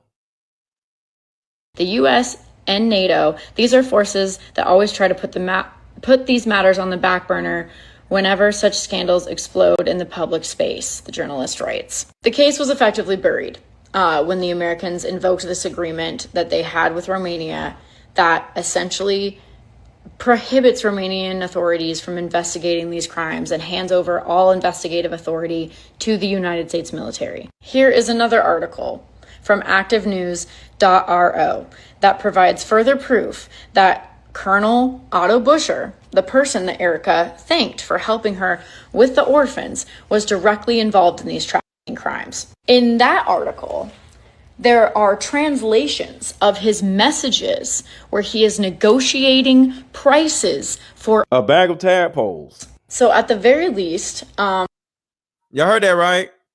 Colonel Busher was negotiating prices for bags of tadpoles. And you know what I mean, bags of tadpoles. Groups of tadpoles. 2-for-1 sales. Combo meals. He was like the McDonald's of Romania for tadpoles. I'm just saying, this is what these people were dealing with. RO that provides further proof that Colonel Otto Busher, the person that Erica thanked for helping her with the orphans, was directly involved in these trafficking crimes. In that article, there are translations of his messages where he is negotiating prices for a bag of tadpoles. So at the very least, the person she was running that organization with, the U.S. military officer that was helping her do these things, has at multiple points been implicated in trafficking Romanian to U.S. military bases. And at the very least, we deserve some kind of explanation as to why she left Romania, why the organization just stopped operating, and why all of this information regarding that man, her connections to him, and what Romanian angels did while in Romania, while on that U.S. military base, has been essentially scrubbed from Google. And even if we are to assume that maybe she found out about everything and left, why wouldn't you speak up? Why wouldn't you use the power that you now hold to hold the U.S. military accountable and talk about the horrific experience that you had being associated with Mini Cooper sellers, traffickers in Romania? That's weird to me. And why is it that everyone who has some sort of working relationship with President Trump has ties and accusations regarding this topic? So that was my long answer to why I'm doing all of this. The IRS froze Erica's accounts. All right, so let's go back to Erica. Some explanation of why Turning Point USA sent $8.6 million at Turning Point USA. Erica recognized clearly fraudulent purchasing activity. The lawsuit alleges that someone in leadership at the highest levels of this Catholic charity stole millions of dollars. This was going on year after year after year, and Baker Tilly never mentioned it in any of their audits. It makes you wonder, are they even looking at the financials? This is the same accounting firm doing the annual audits at Turning Point USA. Erica Kirk assumed the role of CEO of Turning Point USA on September 18th, 2025, 8 days after Charlie Kirk was murdered. She has been the CEO for almost 2 months. She needs to answer these questions. If someone has lied on the 990 form, people go to jail for that. I want some explanation of why Turning Point USA sent $8.6 million to their shell company and then did not file financial statements. And Erica, I don't know who does the accounting at Turning Point, but if they have not been telling you about any of this, you need to fire your accountants immediately. This reminds me of what happened with Warren Buffett. Warren Buffett. All right, I'm going to fast forward past that. I don't care about no Warren Buffett. Now let's talk about Rob McCoy. All of these characters are going to get called out in 1 hour when Candace Owens goes live, saying that he has concerns with the finances.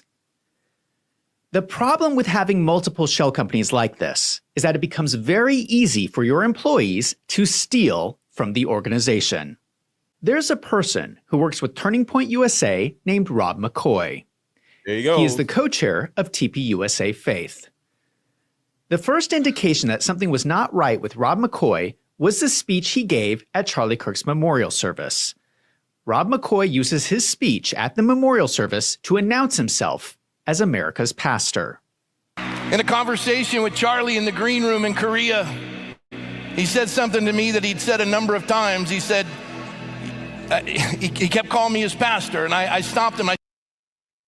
Now, I'm playing this in particular because remember what Candace just said, y'all. Remember what Candace said. She said, I know I can say fully with full confidence that I believe Charlie Kirk was betrayed by the leadership, Tyler Boyer, of Turning Point USA, and some of the people who eulogize him on stage. And this is one of the people right here who eulogized him on stage, Rob McCoy. I said, Charlie, this is Charlie Kirk's memorial right here. So this is literally who Candace Owens is talking about. In a conversation with Charlie in the green room in Korea, he said something to me that he'd said a number of times. He said, he kept calling me his pastor, and I stopped him. I said, Charlie, since the president's gotten elected, your stock has risen through the stratosphere, and I don't see much of you. I mean, he wasn't a very good congregant. He was on the road 320 days a year. But he said, Rob, not only are you my pastor, but you're America's pastor. I want you to think about how much of a piece of crap this man has to be. This is supposed to be a eulogy where he's talking about Charlie Kirk.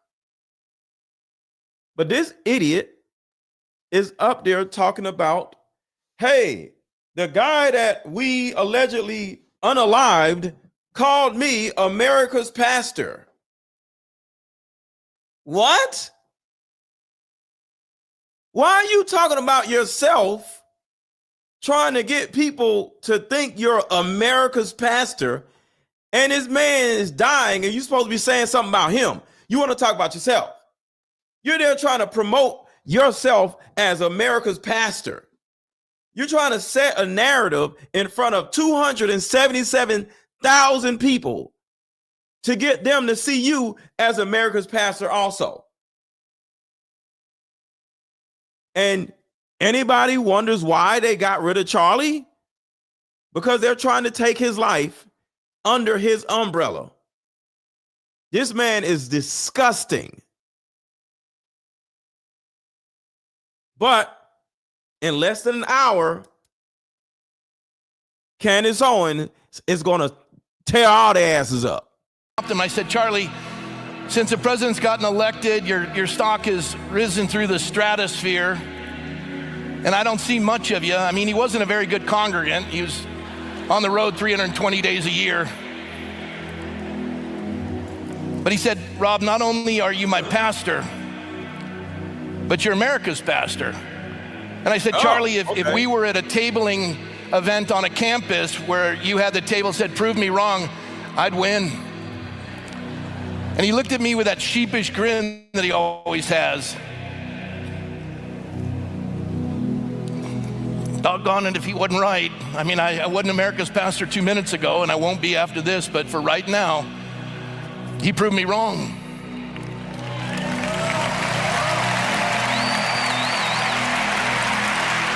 Correct me if I'm wrong. Normally, at a memorial service, you would talk about how great the person is who died. But instead, Rob McCoy decides to talk about his own greatness. Yep. Apparently, Charlie Kirk appointed him as America's pastor. Yep.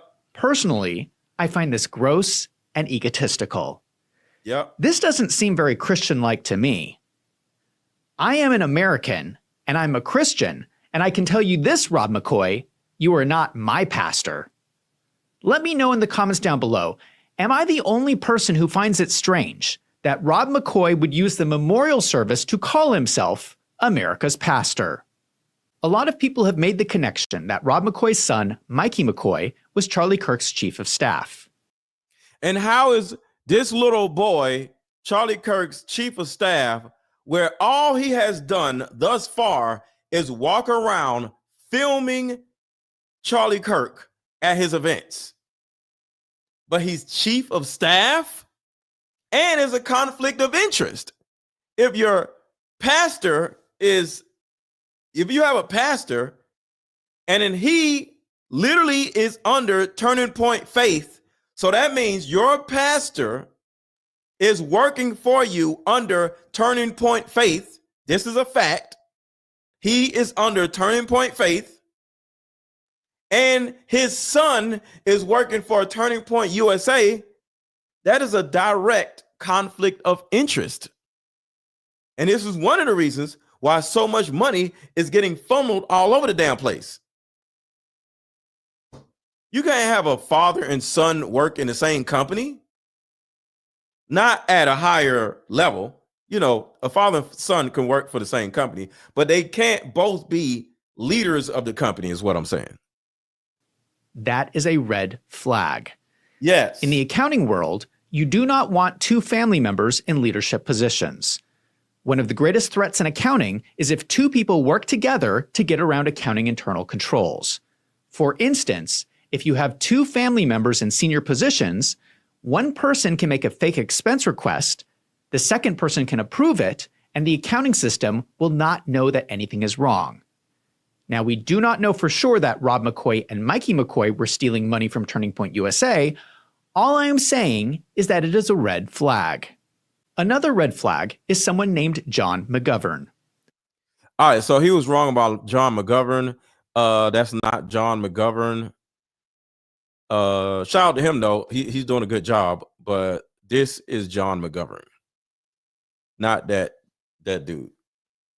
So he was wrong. This is John McGovern. We have more info than anybody, including Candace Owens. Candace Owens, you know, she just got some good information last night, but yeah, we have more information than virtually anybody out there. But this is John McGovern right here, and this is your girl Erica Kirk in Romania. So, and these are a fraction of the 72 orphans that she had that allegedly went missing. So, but somebody said, when does Candace go on? Right at 5 o'clock. So I want y'all to go into Candace's chat and say, Mr. Let Go sent me. To go in Candace chat and say, Mr. Let Go sent me, and say hashtag protect Candace. So say hashtag protect Candace here and say hashtag protect Candace in her chat right now. So, and I'm about to play the intro song, even though it's not an intro song, it's an outro song. And but before I do that, let me play a quick commercial. So we're going to go in Candace's chat and spam her chat, hashtag protect Candace, because we have to protect her the best we possibly can. But before y'all go, make sure to buy my card games. Christmas is How about we meet up at a coffee shop and play this fun dating card game? We'll have fun. Hold on, y'all. So make sure to buy my card games. I'm almost out of mother-daughter card games. I have a few left, but I'm almost out of mother-daughter card games. So if you want to buy a card game for your mom or your daughter, I only have a few left, so you can go ahead and get those. But I have a few more deeper discussions card games. This is a great present for multiple people, so you can buy them and then just they're great stocking stuffers. So go in the chat or under this video and get your deeper discussions card game before they sell out. I only have, I don't know, probably about, I think I got like 200 left. So, and I sell card games every day. So make sure to get your card game before I sell out, before Christmas comes. And I promise you, you buy your card game today, you'll get your card game probably in the next 2 days. So click the link in the chat, and buy your deeper discussions card games for Christmas. Y'all are Christmas shopping. Black Friday has went by. Make sure to get your deeper discussions card games. And I have a couple more mother-daughter card games. So everybody right now, let's get 10 card games sold while we're still on this stream right now. Click the link in the chat. And if you want to drop a Cash App, if you love this, what I did today, make sure to drop a Cash App, buy me lunch, you know, just something to let you know you enjoy the content. So the Cash App is in the chat also. So let me drop all the links in the chat. So the Cash App link is right here. And the deeper discussions card game link is right here. So I'm dropping all the links in the chat. Make sure to subscribe to the channel, of course, but make sure to buy your card game before you sell out. Great stocking stuffer. It's only $35. Click the link, click the link, click the link, click the link. And somebody said, am I going to play the songs? Yes. Actually, hold on. I got a new song for y'all. Where is it? Hold on. I got a new song for y'all too. Let me play the new song. I'm not done with it. Because they nigga don't. So it's right here. Let's see. So I'm about to play the new song, y'all. Hold on, it's right here. to pay 24 employees $300,000 a piece, and it's not even a year. It's for like 3 months.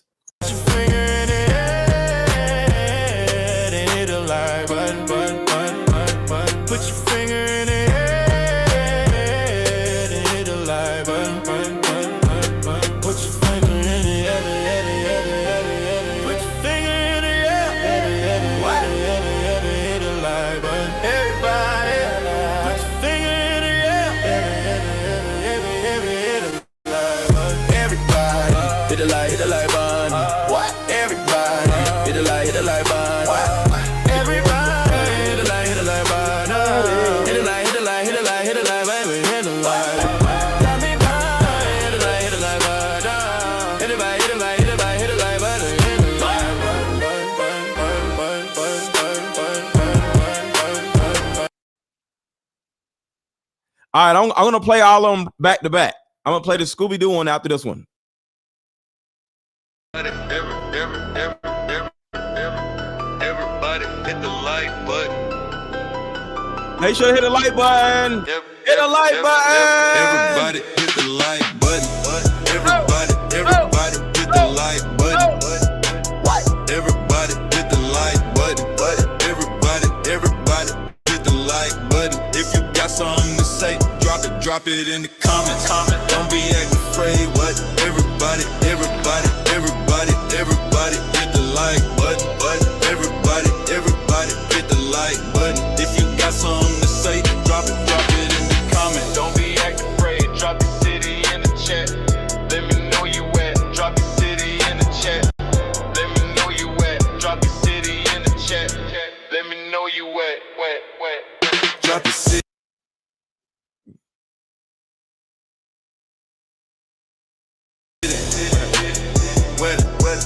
Drop your city in the chat. What? Drop your city. What? Drop your city in the chat. Drop your city in the chat.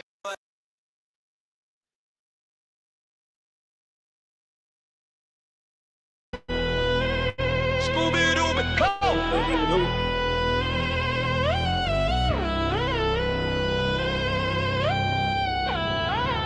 Yeah. Scooby-Dooby-Doo, looking for the clues. Hit the like button if you part of the crew. Scooby-Dooby-Doo, looking for the clues. Hit the like button if you part of the crew.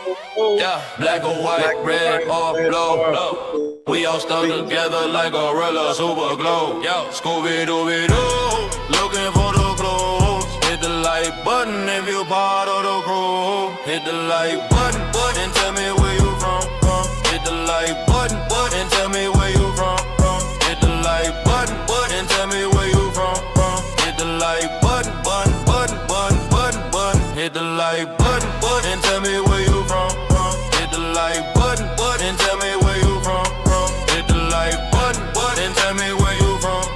Hit the like button if you part of the crew. Scooby-Dooby-Doo, looking for the clues. Hit the like button if you part of the crew. Yo, black or white, red or blue. Yo, we all stuck together like gorilla super glue. Oh.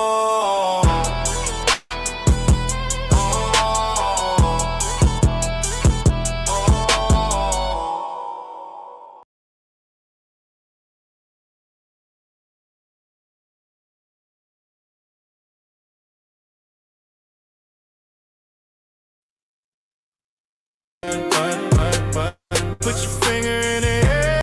$1 a piece, and it's not even a year. It's for like 3 months. Put your finger in it and hit the like button. Put your finger in it and hit the like button. Put your finger in it. Put your finger in it. Hit the like button. Everybody, put your finger in it. Hit the like button. Everybody, hit the like button. What? Everybody, hit the like button. What?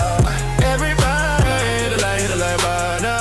Hit the like, baby, hit the like. Hit the like button.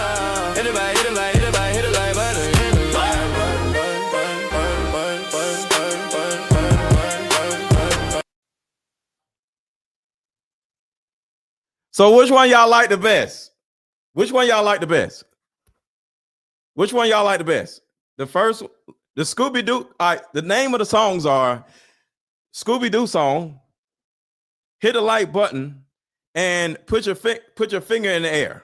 Which one y'all like the best? I want to see. Which one y'all like the best? Put Your Finger in the Air, Scooby-Doo, or Hit the Like Button. So the first one, everybody hit the like button. That's the Hit the Like Button song. Y'all say all of them. Thank you. I appreciate that. Oh shit. Okay. So y'all like the third one? Put Your Finger in the Air. Okay. Scooby-Doo. Oh shit. So y'all starting to like the Scooby-Doo song. See, my favorite one is a Scooby-Doo song. Okay. Hit the like button song. Okay. Every song. Thank you. I appreciate that. And I got another song, but I still got to put them together. But okay, Put Your Finger in the Air. You like that one? All of them, yes. Thank you. All right, so let's go over to Candace Owens chat and spam the chat and say #protect Candace Owens. Let's go.